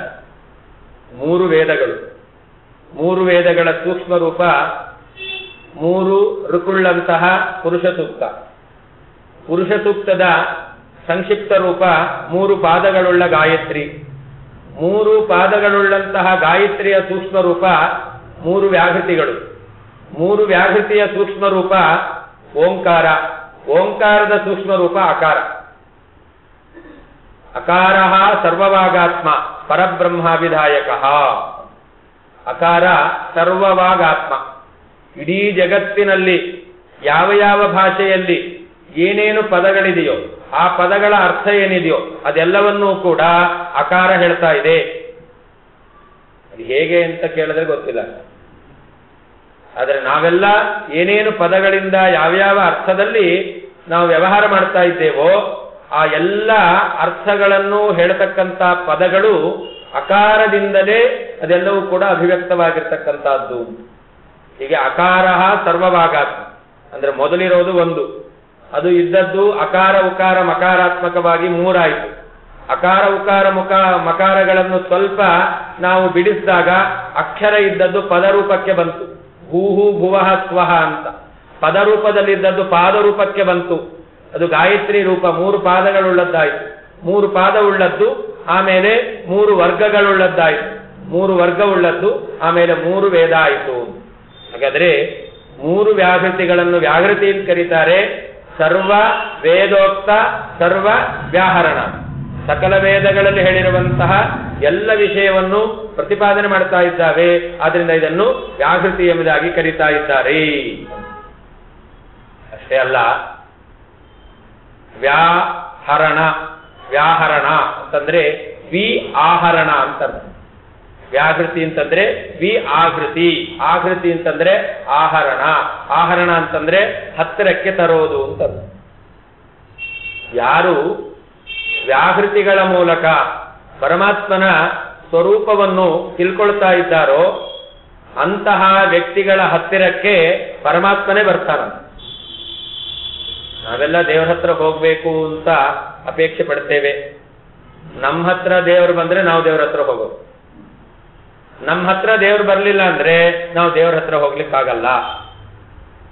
ಯಾವ ಜೀವನೇ ದೇವರ ಹತ್ರ ಹೋಗ್ಬೇಕು ಅಂತಂದ್ರೆ ಅವನಿಗೆ ದೇವರ ಸಾಕ್ಷಾತ್ಕಾರ ಆಗಬೇಕು. ಪರಮಾತ್ಮನ ದರ್ಶನವನ್ನು ಪಡೆದಂತಹ ಜೀವ ಪರಮಾತ್ಮನ ಹತ್ತಿರಕ್ಕೆ ಹೋಗ್ತಾನೆ. ಪ್ರತಿಮೆಯ ಹತ್ತಿರಕ್ಕೆ ಈಗೂ ಹೋಗ್ತಾನೆ. ಆ ಪ್ರತಿಮೆಯಲ್ಲಿ ಸನ್ನಿಹಿತನಾಗಿರ್ತಕ್ಕಂಥ ಚಿನ್ಮಯನಾಗಿರ್ತಕ್ಕಂಥ ಪರಮಾತ್ಮನ ಹತ್ತಿರಕ್ಕೆ ಹೋಗಬೇಕು ಅಂತಂದ್ರೆ ದೇವರೇ ಇಲ್ಲಿಗೆ ಬರಬೇಕು, ದೇವರೇ ನಮ್ಮ ಹತ್ರ ಬರಬೇಕು. ಹಾಗಾದ್ರೆ ದೇವರನ್ನು ಆಹರಣ ತರತಕ್ಕಂಥದ್ದು ಯಾವುದೋ ಅದನ್ನು ವ್ಯಾಹೃತಿ ಅಂತ ಕರೀತಾರೆ. ಹಾಗಾದ್ರೆ ವ್ಯಾಹೃತಿಯಿಂದ ಪ್ರತಿಪಾದ್ಯನಾಗಿರತಕ್ಕಂಥ ಪರಮಾತ್ಮನನ್ನು ಯಾರು ಅನುಸಂಧಾನ ಮಾಡ್ತಾ ಇದ್ದಾರೋ, ಯಾರು ಉಪಾಸನೆ ಮಾಡ್ತಾ ಇದ್ದಾರೋ ಅಂತಹ ಜೀವರ ಹತ್ತಿರ ಪರಮಾತ್ಮನೇ ಬರ್ತಾನೆ. ಹಾಗಾದ್ರೆ ಭಕ್ತಂ ಪ್ರತಿ ಆಹರಣ, ದೇವರನ್ನು ತರೋದು. ಯಾವ ವ್ಯಾಹೃತಿಗಳು ಭಕ್ತನ ಹತ್ತಿರ ದೇವರನ್ನು ತರ್ತಾ ಇದೆಯೋ ಆದ್ರಿಂದ ಹಾಗೆ ಅದನ್ನು ವ್ಯಾಹೃತಿ ಅಂತ ಕರೀತಾರೆ. ಹೀಗೆ ಹಾಗಾದ್ರೆ ವ್ಯಾಹೃತಿ ಅನ್ನೋದಕ್ಕೆ 3 ಅರ್ಥ. ಒಂದು ಪರಮಾತ್ಮನ ಬಗ್ಗೆ ತಿಳಿಸ್ತಾ ಇದೆ, ಎರಡನೇದಾಗಿ ಸಕಲ ವೇದಗಳಲ್ಲಿ ಹೇಳಿರ್ತಕ್ಕಂತಹ ಎಲ್ಲಾ ವಿಷಯಗಳನ್ನು ಪ್ರತಿಪಾದನೆ ಮಾಡ್ತಾ ಇದೆ. ಈ ವ್ಯಾಹರಣ ಮೂಲಕ, ದೇವರನ್ನು ಹೇಳುವ ಮೂಲಕ, ದೇವರನ್ನು ತಿಳಿದಿರುವಂತಹ ವ್ಯಕ್ತಿಯ ಹತ್ರ ದೇವರನ್ನೇ ಕರ್ಕೊಂಡು ಬರ್ತಾ ಇದೆ. ಹೀಗೆ 3 ಅರ್ಥಗಳಿರೋದ್ರಿಂದಾಗಿ ಅದನ್ನು ವ್ಯಾಹೃತಿ ಎಂಬುದಾಗಿ ಕರೀತಾ ಇದ್ದಾರೆ ಅಂತ ಉಪನಿಷತ್ತು ಈ ಪರಮಾತ್ಮನ ಪ್ರತಿಪಾದಕವೂ ಹೌದು, ಪರಮಾತ್ಮನ ಪ್ರತಿಪಾದಕ ಹತ್ತಿರಕ್ಕೆ ಕರ್ಕೊಂಡು ಹೋಗ್ತಕ್ಕಂಥದ್ದು ಹೌದು. ಅದರ ಅರ್ಥ ಏನು? ಭೂಹು ಅಂದ್ರೆ ಏನು? ಭುವಃ ಅಂದ್ರೆ ಏನು? ಸ್ವಹ ಅಂದ್ರೆ ಏನು? ಅದಕ್ಕೆ ಆಚಾರ್ಯರು ವ್ಯಾಖ್ಯಾನವನ್ನು ಮಾಡ್ತಾರೆ. ಭೂರ್ನಾಮ ಸ್ಫೂರ್ತಿ ರೂಪತ್ವ. ಭೂ ಅಂತಂದ್ರೆ ಪರಮಾತ್ಮ ಜ್ಞಾನರೂಪಿ. ಭೂ ಎಂಬತಕ್ಕಂಥ ಒಂದು ಧಾತು, ಅದಕ್ಕೆ ಶುದ್ಧಿ ಚಿಂತಾ ಅಂತ. ಭುಕು ಶುದ್ಧಿ ಚಿಂತಯೋ ಅಂತ ಅದು ರೂಟ್ ಧಾತು. ಆ ಧಾತುವಿನಿಂದ ನಿಷ್ಪನ್ನವಾಗಿರ್ತಕ್ಕಂಥದ್ದು ಭೂಹು ಅಂತ ಶಬ್ದ. ಈ ಶಬ್ದ ಏನ್ ಅರ್ಥವನ್ನು ಹೇಳ್ತಾ ಇದೆ? ಚಿಂತಾ. ಅದು ಕನ್ನಡದ ಚಿಂತೆ ಅಲ್ಲ. ಕನ್ನಡದಲ್ಲಿ ಚಿಂತೆ ಅಂತಂದ್ರೆ ಯಾವುದೋ ಸಮಸ್ಯೆಯಿಂದ ಪರಿಹಾರ ಕಾಣ್ಕೊಳ್ತಕ್ಕಂಥ ಆಲೋಚನೆ, ಅದನ್ನು ಚಿಂತೆ. ಯಾಕೆ ಚಿಂತೆ ಮಾಡ್ತಾ ಇದ್ದೀರಾ ಅಂತ ಕೇಳ್ತೇವೆ ನಾವು. ಒಳ್ಳೆ ದೇವರ ಬಗ್ಗೆ ಯೋಚನೆ ಮಾಡ್ತಾ ಇದ್ರೆ ಯಾಕೆ ಚಿಂತೆ ಮಾಡ್ತಾ ಇದ್ದೀರಾ ಅಂತ ಹೇಳಲ್ಲ. ಯಾವುದೋ ಅಪರಿಹಾರ್ಯವಾದಂತಹ ಸಮಸ್ಯೆ ಬಂದಾಗ ತಲೆ ಕೆರ್ಕೊಂಡು ನಾವು ಯೋಚನೆ ಮಾಡ್ತಾ ಇದ್ದೇವೆ ಅಂದ್ರೆ ತುಂಬಾ ಚಿಂತೆ ಮಾಡ್ತಾ ಇದ್ದೀರಾ, ನಿಮ್ ಮುಖ ಹೇಳ್ತಾ ಇದೆ, ತುಂಬಾ ಬಾಡಿ ಹೋಗಿದೆ, ಖಿನ್ನರಾಗಿದ್ದೀರಾ ಅಂತೆಲ್ಲ ನಾವು ಮಾತಾಡುತ್ತೇವೆ. ಹಾಗಾದ್ರೆ ಚಿಂತ ಅಂದ್ರೆ ಲೋಕದಲ್ಲಿ ಯಾವುದೋ ಸಮಸ್ಯೆಯ ಪರಿಹಾರದ ಆಲೋಚನೆ ಅಂತ. ಆದ್ರೆ ಶಾಸ್ತ್ರದಲ್ಲಿ ಚಿಂತ ಅಂತಂದ್ರೆ ಜ್ಞಾನ ಅಂತ, ಚಿಂತನೆ ಅಂತ ಹೇಳ್ತಾರೆ. ಏನು ಉಪನ್ಯಾಸ ಕೇಳಿದ್ದೇವೋ, ಪ್ರವಚನ ಕೇಳಿದ್ದೇವೋ ಅದನ್ನು ಚಿಂತನೆ ಮಾಡು. ಚಿಂತೆ ಮಾಡು ಅಂತ ಹೇಳಲ್ಲ ನಾವು. ಆಚಾರ್ಯ ತಪ್ಪು ಹೇಳಿರ್ಬೇಕು, ಚಿಂತೆ ಮಾಡು ಅಂತ ಅರ್ಥ ಮಾಡ್ಕೊಳ್ತೇವೆ ನಾವು. ಹಾಗೆ ಚಿಂತನೆ ಮಾಡು ಅಂತಂದ್ರೆ ಅವಾಗ ಹೇಳಿದ್ದನ್ನ ಮೆಲುಕು ಹಾಕು ಅಂತ ಅರ್ಥ. ಹಾಗಾದ್ರೆ ಚಿಂತನೆ ಅಂತಂದ್ರೆ ಏನ್ ತಿಳಿದಿದ್ದೇವೋ ಅದನ್ನು ಪುನಃ ದೃಢ ಮಾಡ್ಕೊಳ್ತಕ್ಕಂಥದ್ದು. ಗೊತ್ತೇ ಇಲ್ಲ ಅಂತಾದ್ರೆ ಶಾಸ್ತ್ರದ ವಿಷಯವನ್ನು, ಉಪನ್ಯಾಸದ ವಿಷಯವನ್ನು ಚಿಂತನೆ ಮಾಡು. ಯಾರು ಉಪನ್ಯಾಸಕ್ಕೆ ಬರ್ಲಿಲ್ವೋ ಅಂಥವರು ಇವತ್ತಿನ ಪ್ರವಚನದ ವಿಷಯ ಚಿಂತನೆ ಮಾಡು ಹೇಳಲಿಕ್ಕಾಗತ್ತಾ? ಹಾಗೆ ಚಿಂತನೆ ಮಾಡಬೇಕು ಅಂತಂದ್ರೆ ಏನು ತಿಳಿದಿದ್ದೇವೋ ಅದನ್ನು ವಿಶೇಷವಾಗಿ ತಿಳ್ಕೊ ಅಂತ. ಹಾಗಾದ್ರೆ ಚಿಂತನ ಅಂದ್ರೆ ಜ್ಞಾನ ಅಂತ. ಪರಮಾತ್ಮನನ್ನು ಸ್ಫೂರ್ತಿ ರೂಪ, ಜ್ಞಾನ ರೂಪ, ಆದ್ರಿಂದ ಭೂಹು ಅಂತ ಕರೀತಾರೆ. ಆಚಾರ್ಯರು ಈಶಾವಾಸ್ಯ ಉಪನಿಷತ್ತಿನ ಪ್ರಾರಂಭದಲ್ಲಿ ಮಂಗಳಾಚರಣೆ ಮಾಡಬೇಕಾದ್ರೆ ಹೇಳಿದ್ದಾರೆ, ಭಗವಂತ ಲಕ್ಷ್ಮೀ ಬ್ರಹ್ಮಾದಿಗಳಿಗೆ ಸ್ಫೂರ್ತಿ ಪ್ರದಾನ, ಯಸ್ಮಾತ್ ಬ್ರಹ್ಮೇಂದ್ರ ರುದ್ರಾದಿ ದೇವತಾನಾಂ ಶ್ರೇಯೋಪಿತ ಜ್ಞಾನ ಸ್ಫೂರ್ತಿ. ಪರಮಾತ್ಮ ಸ್ಫೂರ್ತಿ ಕೊಡುವವನು. ನಾವು ಯಾರಿಗಾದ್ರೂ ಸಾಲ ಕೊಡಬೇಕು ಅಂದ್ರೆ ನಮ್ಮಲ್ಲಿ ಹಣ ಇರಬೇಕು. ನಾವೇ ಇನ್ನೊಬ್ಬರ ಹತ್ರ ಸಾಲ ಬೇಡ್ತಾ ಇದ್ದೇವೆ ಅಂದ್ರೆ ನಾವು ಇನ್ನೊಬ್ರಿಗೆ ಸಾಲ ಕೊಡ್ಲಿಕ್ಕಾಗುತ್ತಾ? ಹಾಗಾದ್ರೆ ಪರಮಾತ್ಮ ಜ್ಞಾನ ಕೊಡಬೇಕು, ಬ್ರಹ್ಮ ಲಕ್ಷ್ಮಿ ಮೊದಲಾದವರಿಗೆ ಜ್ಞಾನ ಕೊಡಬೇಕು ಅಂತಾದ್ರೆ ಅವನಲ್ಲಿ ಜ್ಞಾನ ಇರಬೇಕು. ಅವನೇನಾಗಿದ್ದಾನೆ? ಸ್ವಯಂ ಜ್ಞಾನ ಸ್ವರೂಪಿಯಾಗಿದ್ದಾನೆ. ಜ್ಞಾನದ ಖನಿ, ಜ್ಞಾನದ ನಿಧಿ, ಜ್ಞಾನದ ಆಗರ, ಜ್ಞಾನದ ಸಾಗರ ಪರಮಾತ್ಮ. ಆ ಪರಮಾತ್ಮನಲ್ಲಿ ಇಂತಹ ಜ್ಞಾನ ಸ್ವರೂಪವನ್ನು ಚಿಂತನೆ ಮಾಡಬೇಕು ಅಂತ ಹೂಹು ಎಂಬತಕ್ಕಂತಹ ವ್ಯಾಘೃತಿ ಪರಮಾತ್ಮ ಜ್ಞಾನರೂಪಿ ಎಂಬತಕ್ಕಂಥ ಅರ್ಥವನ್ನು ಹೇಳ್ತಾ ಇದೆ. ಪರಮಾತ್ಮನನ್ನು ಜ್ಞಾನರೂಪಿ ಅಂತ ಹೇಳಿದ್ರಿಂದ ಅವನಿಗೆ ನಾಶ ಇಲ್ಲ ಅಂತ ಅರ್ಥ. ನಾಶವಾಗದೇ ಇರತಕ್ಕಂತಹ ವಸ್ತು ಯಾವುದು? ಅದು ಜ್ಞಾನ ಅಂತ. ಈ ಜನ್ಮದಲ್ಲಿ ಸಂಪಾದನೆ ಮಾಡಿದ್ದೇವೆ, ಮುಂದಿನ ಜನ್ಮದಲ್ಲಿಯೂ ಕೂಡ ನಮ್ಮನ್ನೇ ಹಿಂಬಾಲಿಸಿಕೊಂಡು ಬರತಕ್ಕಂತಹದ್ದು ಈ ಜ್ಞಾನ ಎಂಬತಕ್ಕಂಥದ್ದು. ಆ ಜ್ಞಾನ ಎಂಬತಕ್ಕಂಥದ್ದು ನಾಶ ಇಲ್ಲ, ಜ್ಞಾನಕ್ಕೆ ನಾಶ ಇಲ್ಲ. ಆ ಜ್ಞಾನ ಸ್ವರೂಪಿಯಾಗಿರ್ತಕ್ಕಂಥ ಪರಮಾತ್ಮನಿಗೂ ನಾಶ ಇಲ್ಲ. ಅಂದ್ರೆ ಪರಮಾತ್ಮ ಜ್ಞಾನರೂಪಿಯಾಗಿದ್ದಾನೆ. ಹಾಗೆ ಇನ್ನೊಂದು ಭುವಃ. ಭುವಃ ಎಂಬತಕ್ಕಂತಹ ವ್ಯಾಘೃತಿ ಪರಮಾತ್ಮನ ಗುಣವನ್ನು ನಿರೂಪಣೆ ಮಾಡ್ತಾ ಇದೆ. ಏನು ಗುಣ? ಭೂರಿ ವೀರ್ಯತ್ವತೋ ಭುವಃ ಅಂತ ಆಚಾರ್ಯರು ಅದರ ವಿವರಣೆಯನ್ನು ನೀಡುತ್ತಾ ಇದ್ದಾರೆ. ಭೂ ಅಂದ್ರೆ ಬಹಳ ಅಂತ ಅರ್ಥ, ವಾ ಅಂತಂದ್ರೆ ಬಲ ಅಂತ ಅರ್ಥ, ಬಹಳವಾದ ಬಲ ಅಂತ. ನಮಗೂ ಇದೆ, ಯಾರ ಹತ್ರ ಜಗಳಾಡ್ಬೇಕು ಅಂತಂದ್ರೆ ಅವಾಗ ನಮಗೆ ಒಳ್ಳೆ ವಾಗ್ಬಲ ಇರುತ್ತೆ. ಬೇಕಾದ ಹಾಗೆ ನಾವು ಶಬ್ದಗಳನ್ನು ಪ್ರಯೋಗ ಮಾಡ್ತೇವೆ. ಏನು ನಮಗೆ ಜ್ಞಾನ ಬಲ? ಬಾಯಿ ಕೈ ಬರೋ ತನಕ ಬಿಡಲ್ಲ, ಅಷ್ಟು ನಾವು ಬಾಯಿ ಬಲ ಕೈ ಬಲ ಉಳ್ಳವರಾಗಿದ್ದೇವೆ. ನಿಜವಾದ ಬಲ ಅಂದ್ರೆ ಶಾಸ್ತ್ರ ಹೇಳುತ್ತೆ ಅದಕ್ಕೆ ವೀರ್ಯ ಅಂತ ಹೆಸರು. ಬಲಕ್ಕೆ ಇನ್ನೊಂದು ಹೆಸರು ವೀರ್ಯ ಅಂತ. ವೀರ್ಯ ಅಂದ್ರೆ ಏನು? ಏನು ಪ್ರಾರಂಭ ಮಾಡ್ತೇವೋ ಅದನ್ನು ಪರಿಸಮಾಪ್ತಿ ಮಾಡಬೇಕು, ಕೊನೆ ಮುಟ್ಟಿಸಬೇಕು ಅಂತ. ಅಂದ್ರೆ ಕೈ ಬಿಡೋದು, ಕೊನೆ ಮುಡಿಸೋದು. ಪ್ರಾರಂಭ ಮಾಡೋದು, ಕೈ ಬಿಡೋದು, ಪ್ರಾರಂಭ ಮಾಡೋದು, ಕೈ ಮುಡಿದು, ಮುಗೀತು ಅಂತಾಯ್ತು.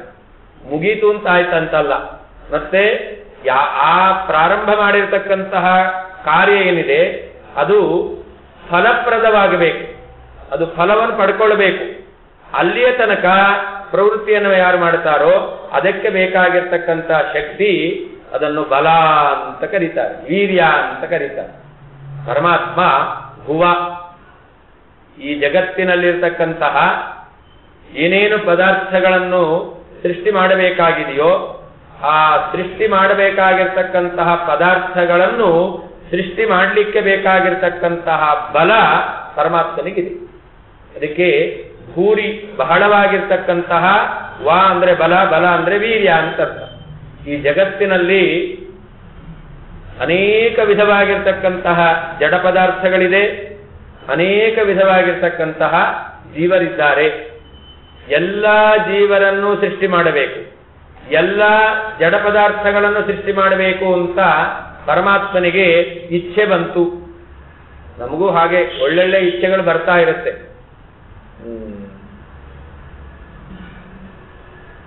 ಉತ್ಪದ್ಯಂತೆ ವಿನಶ್ಯಂತಿ ದರಿದ್ರಾಣಾಂ ಮನೋರಥಾಃ. ನಮ್ಮ ಮನಸ್ಸಿನಲ್ಲಿ ಬರತಕ್ಕಂತಹ ಮನೋರಥಗಳು, ಅಪೇಕ್ಷೆಗಳಿದೆಯಲ್ಲ, ಇದು ಹುಡ್ತಾವೆ ಸಾಯ್ತಾವೆ, ಹುಡ್ತಾವೆ ಸಾಯ್ತಾವೆ ಅಷ್ಟೇ ಹೊರತು ಅದು ಕಾರ್ಯರೂಪಕ್ಕೆ ಬರೋದೇ ಇಲ್ಲ. ಪರಮಾತ್ಮನೂ ಕೂಡ ಸಕಲ ವಿಧವಾದ ಜಡ, ಸಕಲ ವಿಧವಾದ ಚೇತನರನ್ನು ಸೃಷ್ಟಿ ಮಾಡಬೇಕು ಅಂತ ಅವನು ಇಚ್ಛೆ ಮಾಡಿದ. ಹಾಗಾದ್ರೆ ಅವನ ಇಚ್ಛೆ ನಮ್ಮ ಇಚ್ಛೆಯಂತೆ ಬಂತು, ಆಮೇಲೆ ಸತ್ತೋಯ್ತು ಅಂತಿಲ್ಲ. ಪರಮಾತ್ಮ ಇಚ್ಛೆ ಮಾಡಿದ ಅಂತಾದ್ರೆ ಆ ಇಚ್ಛೆ ಅದು ಕಾರ್ಯರೂಪಕ್ಕೆ ಬರಲೇಬೇಕು ಅಂತ. ಹೀಗೆ ಕಾರ್ಯರೂಪಕ್ಕೆ ಬರಬೇಕಾದ್ರೆ ಶಕ್ತಿ ಬೇಕು, ಆ ಬಲ ಬೇಕು. ಆ ಕಾರ್ಯರೂಪಕ್ಕೆ ಬಂದು ಏನೇನು ಅದರಿಂದ ಫಲವನ್ನು ಪಡೆಯಬೇಕೋ ಆ ಫಲ ಪಡೆಯುವಂತೆ ಪರಮಾತ್ಮ ಮಾಡ್ತಾನೆ. ಅಂತಹ ಶಕ್ತಿ ಪರಮಾತ್ಮನಿಗಿದೆ. ಆದ್ದರಿಂದ ಅವನನ್ನು ಭುವಃ ಅಂತ ಕರೀತಾರೆ. ಮೂರನೇದಾಗಿ ಸುವಃ. ಪರಮಾತ್ಮ ಸುವ. ಸುವ ಅಂತ ಪರಮಾತ್ಮನ ಯಾಕೆ ಕರೀತಾರೆ? ಸುಷ್ಟು ಬಲಂ ಅಂತ. ಪರಮಾತ್ಮನಿಗೆ ವಿಶೇಷವಾಗಿರ್ತಕ್ಕಂತಹ ಬಲ ಎಂತಕ್ಕಂತಹದ್ದು ಇದೆ, ಬೌದ್ಧಿಕವಾಗಿರ್ತಕ್ಕಂತಹ ಬಲ ಎಂತಕ್ಕಂತಹದ್ದು ಪರಮಾತ್ಮನಿಗಿದೆ ಅಂತ. ಸುವಹ ಸುಬಲ ರೂಪತ್ವ. ಪರಮಾತ್ಮ ಪೂರ್ಣ ಬಲರೂಪಿಯಾಗಿದ್ದಾನೆ. ಆದ್ರಿಂದ ಅವನನ್ನು ಸುವಹ ಅಂತ ಕರೀತಾರೆ. ವೀರ್ಯ ಅಂದ್ರೆ ಪ್ರಾರಂಭ ಮಾಡಿದ್ದನ್ನು ಕೊನೆಗೊಳಿಸ್ತಕ್ಕಂತಹ ಶಕ್ತಿ. ಅದಕ್ಕೆ ಬೇಕಾಗಿರ್ತಕ್ಕಂತಹ ಬಲ ಅದನ್ನು ಸುವಹ ಅಂತ ಕರೀತಾರೆ. ಅಥವಾ ಇನ್ನೊಂದು ರೀತಿಯಲ್ಲಿ ವ್ಯಾಖ್ಯಾನ ಮಾಡಬಹುದು. ಪರಮಾತ್ಮ ಜಗತ್ತಿನ ಸೃಷ್ಟಿಯನ್ನು ಮಾಡಲಿಕ್ಕೆ ಬೇಕಾಗಿರ್ತಕ್ಕಂತಹ ಜ್ಞಾನ ಪರಮಾತ್ಮನಿಗಿದೆ. ಅದನ್ನೇ ಭೂಹು ಅಂತ ಹೇಳಿದ್ದು, ಜ್ಞಾನರೂಪಿ ಅಂತ. ಬೇಕಾದಷ್ಟು ಜ್ಞಾನ ಇರುತ್ತೆ, ಆದರೆ ಜ್ಞಾನ ಇದ್ದದ್ದು ಅದು ಕಾರ್ಯರೂಪಕ್ಕೆ ಬರಬೇಕು ಅಂತಿಲ್ಲ. ನಮಗೆ ಗೊತ್ತು, ಸಹಸ್ರ ಪರಮಾಂ ದೇವೀಂ ಶತಮಧ್ಯಾಂ ದಶಾವರಾಂ ಅಂತ, 1000 ಗಾಯತ್ರಿ ಮಾಡಬೇಕು ಅಂತ ನಮಗೆ ಗೊತ್ತು. ಮಾಡ್ತೀವ ನಾವು? ಹಾಗಾದ್ರೆ ಇನ್ನೊಬ್ರಿಗೆ ಹೇಳ್ತೇವೆ ಮಾಡಬೇಕು ಅಂತ. ಅಥವಾ ಶತಮಧ್ಯಾಂ 100 ಗಾಯತ್ರಿ ಮಾಡಬೇಕು, ಅದು ಅಷ್ಟೇ ಇನ್ನೊಬ್ರಿಗೆ ಹೇಳಲಿಕ್ಕೆ. 10 ಗಾಯತ್ರಿ ಅಂತೂ ಮಾಡಿದ್ರು ಮಾಡಬಹುದು. ಹಾಗಾದ್ರೆ ಜ್ಞಾನ ಇದ್ದ ಮಾತ್ರಕ್ಕೆ ಮಾಡಬೇಕು ಅಂತಿಲ್ಲ, ಕ್ರಿಯಾರೂಪಕ್ಕೆ ಬರಬೇಕು ಅಂತಿಲ್ಲ. ಪರಮಾತ್ಮನಿಗೆ ಈ ಜಗತ್ತನ್ನು ಸೃಷ್ಟಿ ಮಾಡಲಿಕ್ಕೆ ಬೇಕಾಗಿರ್ತಕ್ಕಂತಹ ಜ್ಞಾನ ಇದೆ.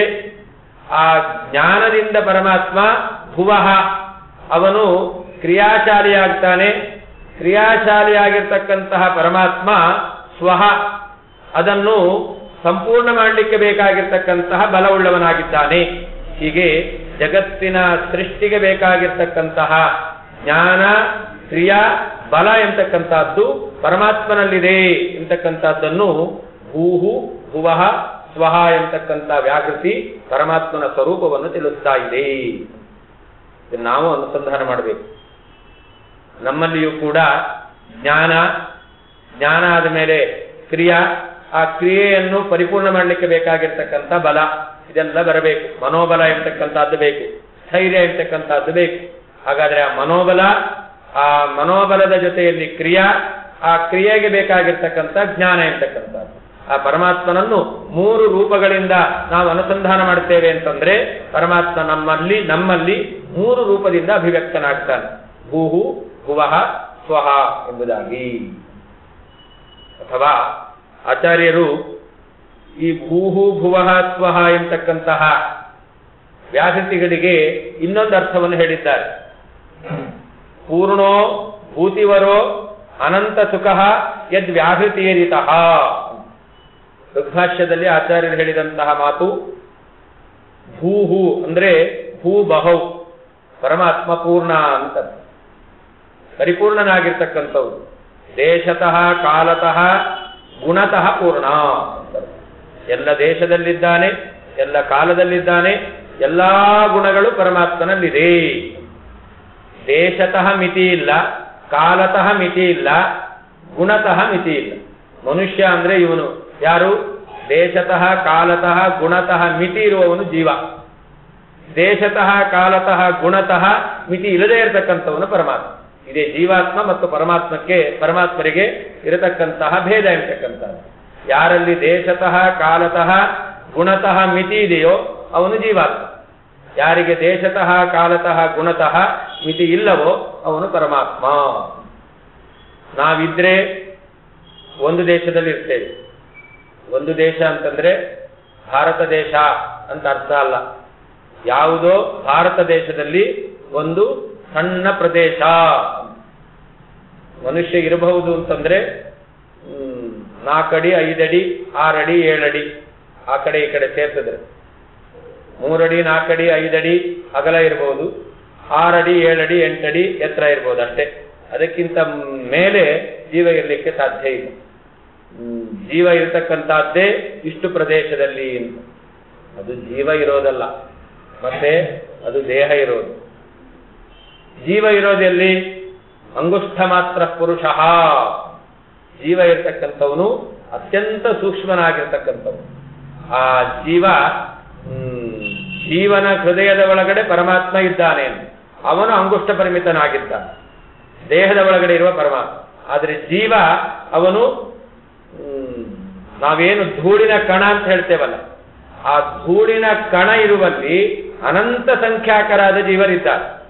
ಅಂತಹ ಅಣುಸ್ವರೂಪ ಜೀವ. ಹಾಗಾದ್ರೆ ಜೀವ ಅವನು ದೇಶತಃ ಮಿತಿ ಇದೆ. ಎಷ್ಟು ದೇಶ ಅವನು ಇರಬೇಕು ಅಂತಂದ್ರೆ, ಒಂದು ಪೆನ್ನು ಬರೀತಕ್ಕಂಥ ಪೆನ್ನು, ಅದಕ್ಕೊಂದು ಡಾಟ್ ಇಡ್ತೇವಲ್ಲ, ಆ ಡಾಟ್ ಇಡುವಷ್ಟು ಜಾಗವೂ ಜೀವನಿಗೆ ಬೇಕಾಗಿಲ್ಲ. ಅವನಿರ್ತಕ್ಕಂಥದ್ದು ಅಷ್ಟು ಸೂಕ್ಷ್ಮವಾದ ಪ್ರದೇಶದಲ್ಲಿ. ಇದು ಜೀವನಿಗೆ ದೇಶತಃ ಅಣುತ್ವ.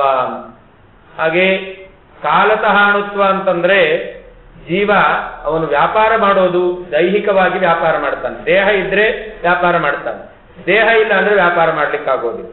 ಈ ಸ್ಥೂಲ ದೇಹ ಎಂತಕ್ಕಂಥದ್ದು ಇರುತ್ತೆ, 40, 50, 60, 70, 80. ಇನ್ ಕೆಲವರಿಗೆ ಗರ್ಭದಲ್ಲಿಯೇ, ಇನ್ ಕೆಲವರಿಗೆ ಹುಟ್ಟಿದಾಗ, ಆಗ ಹುಟ್ಟಿದ ಕೂಡಲೇ. ಹೀಗೆ ಜೀವರಿಗೆ ಆ ದೇಹ ಎಂತಕ್ಕಂಥದ್ದು ಕಾಲತಃ ಮಿತಿ ಉಳ್ಳದ್ದು. ಹೀಗೆ ಜೀವನಿಗೆ ಸ್ವರೂಪತಃ ಅಸ್ತಿತ್ವ ಅತ್ಯಂತ ಅಣುವಾದ ಅಸ್ತಿತ್ವ. ಅವನಿಗೆ ದೈಹಿಕವಾಗಿ ಅಸ್ತಿತ್ವ ಅಂದ್ರೆ ಅದು ಕಾಲತಃ ಮಿತಿ ಇರತಕ್ಕಂಥ. ಗುಣ ಅಂತೂ ಹೇಳಬೇಕಾಗೇ ಇಲ್ಲ. ಜೀವನಲ್ಲಿ ಗುಣ ಇದೆ ಅಂತ ನಾವು ಹೇಳ್ಕೋಬಾರ್ದು, ಇನ್ನೊಬ್ಬರ ಹತ್ರ ಕೇಳ್ಬೇಕು. ಅವ್ರು ಹೇಳ್ತಾ ಇರ್ತಾರೆ, ಅವರಲ್ಲ ಒಂದೂ ಗುಣ ಇಲ್ಲ, ಬರೀ ದೋಷವೇ. ಮತ್ತೆ ಅವರಲ್ಲಿದೆ ಅಂತ ಅರ್ಥ ಅಲ್ಲ, ಅವ್ರು ನಾವು ಕೇಳ್ಬೇಕು. ಅವಾಗ ನಾವು ಹೇಳ್ತೇವೆ ಅವ್ರ ಬಗ್ಗೆ ಹೇಗೆ. ಹಾಗಾದ್ರೆ ನಮಗೆಲ್ಲ ಕಾಣ್ತಕ್ಕಂಥದ್ದು ಜೀವನಲ್ಲಿ ದೋಷವೇ. ಹಾಗಾದ್ರೆ ಜೀವ ಅಂತಂದ್ರೆ ಅವನಲ್ಲಿ ದೋಷ ಇದೆ. ದೋಷಪೂರ್ಣನಾಗಿರ್ತಕ್ಕಂಥವನು ಅಲ್ಪ ದೇಶ ಅಲ್ಪ ಕಾಲದಲ್ಲಿರ್ತಕ್ಕಂಥವನು. ಅದಕ್ಕೆ ವಿರುದ್ಧವಾಗಿರ್ತಕ್ಕಂಥ ಗುಣ ಪರಮಾತ್ಮ. ಅದನ್ನು ಪೂರ್ಣ ಊಹು ಎಂಬತಕ್ಕಂಥ ವ್ಯಾಕೃತಿ ದೇಶತಃ ಕಾಲತಃ ಗುಣತಃ ಪೂರ್ಣತ್ವವನ್ನು ಪರಮಾತ್ಮನಿಗೆ ಹೇಳ್ತಾ ಇದೆ. ಎರಡನೇದು ಭುವಃ ಅಂತ. ಭೂ ಅಂತಂದ್ರೆ ಭೂತಿ ಅಂತ. ಭೂತಿ ಅಂತಂದ್ರೆ ಐಶ್ವರ್ಯ. ಐಶ್ವರ್ಯಕ್ಕೆ ಅಭಿಮಾನಿಯಾದ ದೇವತೆ ಲಕ್ಷ್ಮೀದೇವಿ ಅಂತ. ಬ್ರಹ್ಮದೇವರಿಗಿಂತಲೂ ಉತ್ತಮಳಾಗಿರ್ತಕ್ಕಂಥ ಲಕ್ಷ್ಮೀದೇವಿ, ಅವಳನ್ನು ಮೀರಿದವನು ಪರಮಾತ್ಮ ಅಂತ ಭುವಃ ಎಂಬತಕ್ಕಂಥ ವ್ಯಾಕೃತಿಯಿಂದ ಅನುಸಂಧಾನ ಮಾಡಬೇಕು. ಪರಮಾತ್ಮನಲ್ಲಿ ಇರತಕ್ಕಂತಹ ಸಂಪತ್ತು, ಅವನಲ್ಲಿ ಜ್ಞಾನ ಸಂಪತ್ತಿದೆ, ಬಲ ಸಂಪತ್ತಿದೆ, ಕಾರುಣ್ಯ ಸಂಪತ್ತಿದೆ, ಐಶ್ವರ್ಯ ಸಂಪತ್ತು ಇದೆ. ಏನೇನು ಸಂಪತ್ತಿದೆಯೋ ಆ ಎಲ್ಲ ಸಂಪತ್ತು ಲಕ್ಷ್ಮಿಯಲ್ಲಿ ಇರತಕ್ಕಂತಹ ಸಂಪತ್ತನ್ನು ಮೀರಿರ್ತಕ್ಕಂತಹ ಸಂಪತ್ತು.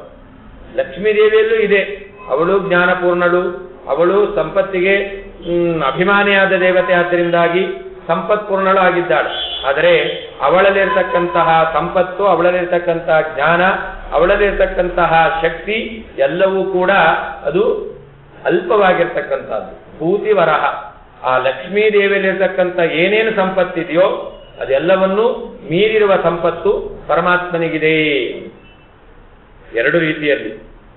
ಲಕ್ಷ್ಮೀದೇವಿಯ ಸಂಪತ್ತು ಅದು ಅಲ್ಪ.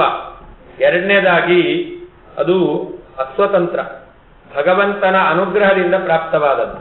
ಶ್ರೀಹಿ ಯತ್ಕಟಾಕ್ಷ ಬಲವತಿ. ಲಕ್ಷ್ಮೀದೇವಿ ಪರಮಾತ್ಮನ ಕೃಪಾ ಕಟಾಕ್ಷದಿಂದಾಗಿ ಆ ಎಲ್ಲ ಸಂಪತ್ತನ್ನು ಪಡ್ಕೊಂಡಿದ್ದಾಳೆ. ಪರಮಾತ್ಮನ ಕೃಪಾ ಕಟಾಕ್ಷ ಇಲ್ಲ ಅಂತಾದ್ರೆ ಲಕ್ಷ್ಮೀದೇವಿಯಲ್ಲೂ ಯಾವ ಸಂಪತ್ತು ಇಲ್ಲ. ನಮಗೇನಾದ್ರೂ ಲಾಟ್ರಿ ಹೊಡೆದ್ರೆ ನಾವು ಹೇಳ್ತೇವಲ್ಲ, ದೇವರ ಕೃಪಾ ಕಟಾಕ್ಷ ನಮ್ಮ ಮೇಲೆ ಬಿತ್ತು. ಹಾಗೆ ಲಕ್ಷ್ಮೀದೇವಿಯ ಮೇಲೂ ಪರಮಾತ್ಮನ ಕೃಪಾ ಕಟಾಕ್ಷ ಯಾವಾಗಲೂ ಇದೆ.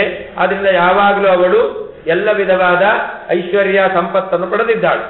ಒಂದು ವೇಳೆ ಭಗವಂತನ ಕೃಪಾದೃಷ್ಟಿ ಲಕ್ಷ್ಮೀದೇವಿ ಮೇಲೆ ಇಲ್ಲ ಅಂತಾದ್ರೆ ಅವಳಲ್ಲಿಯೂ ಕೂಡ ಯಾವ ಸಂಪತ್ತು ಇರಲಿಕ್ಕೆ ಸಾಧ್ಯ ಇಲ್ಲ.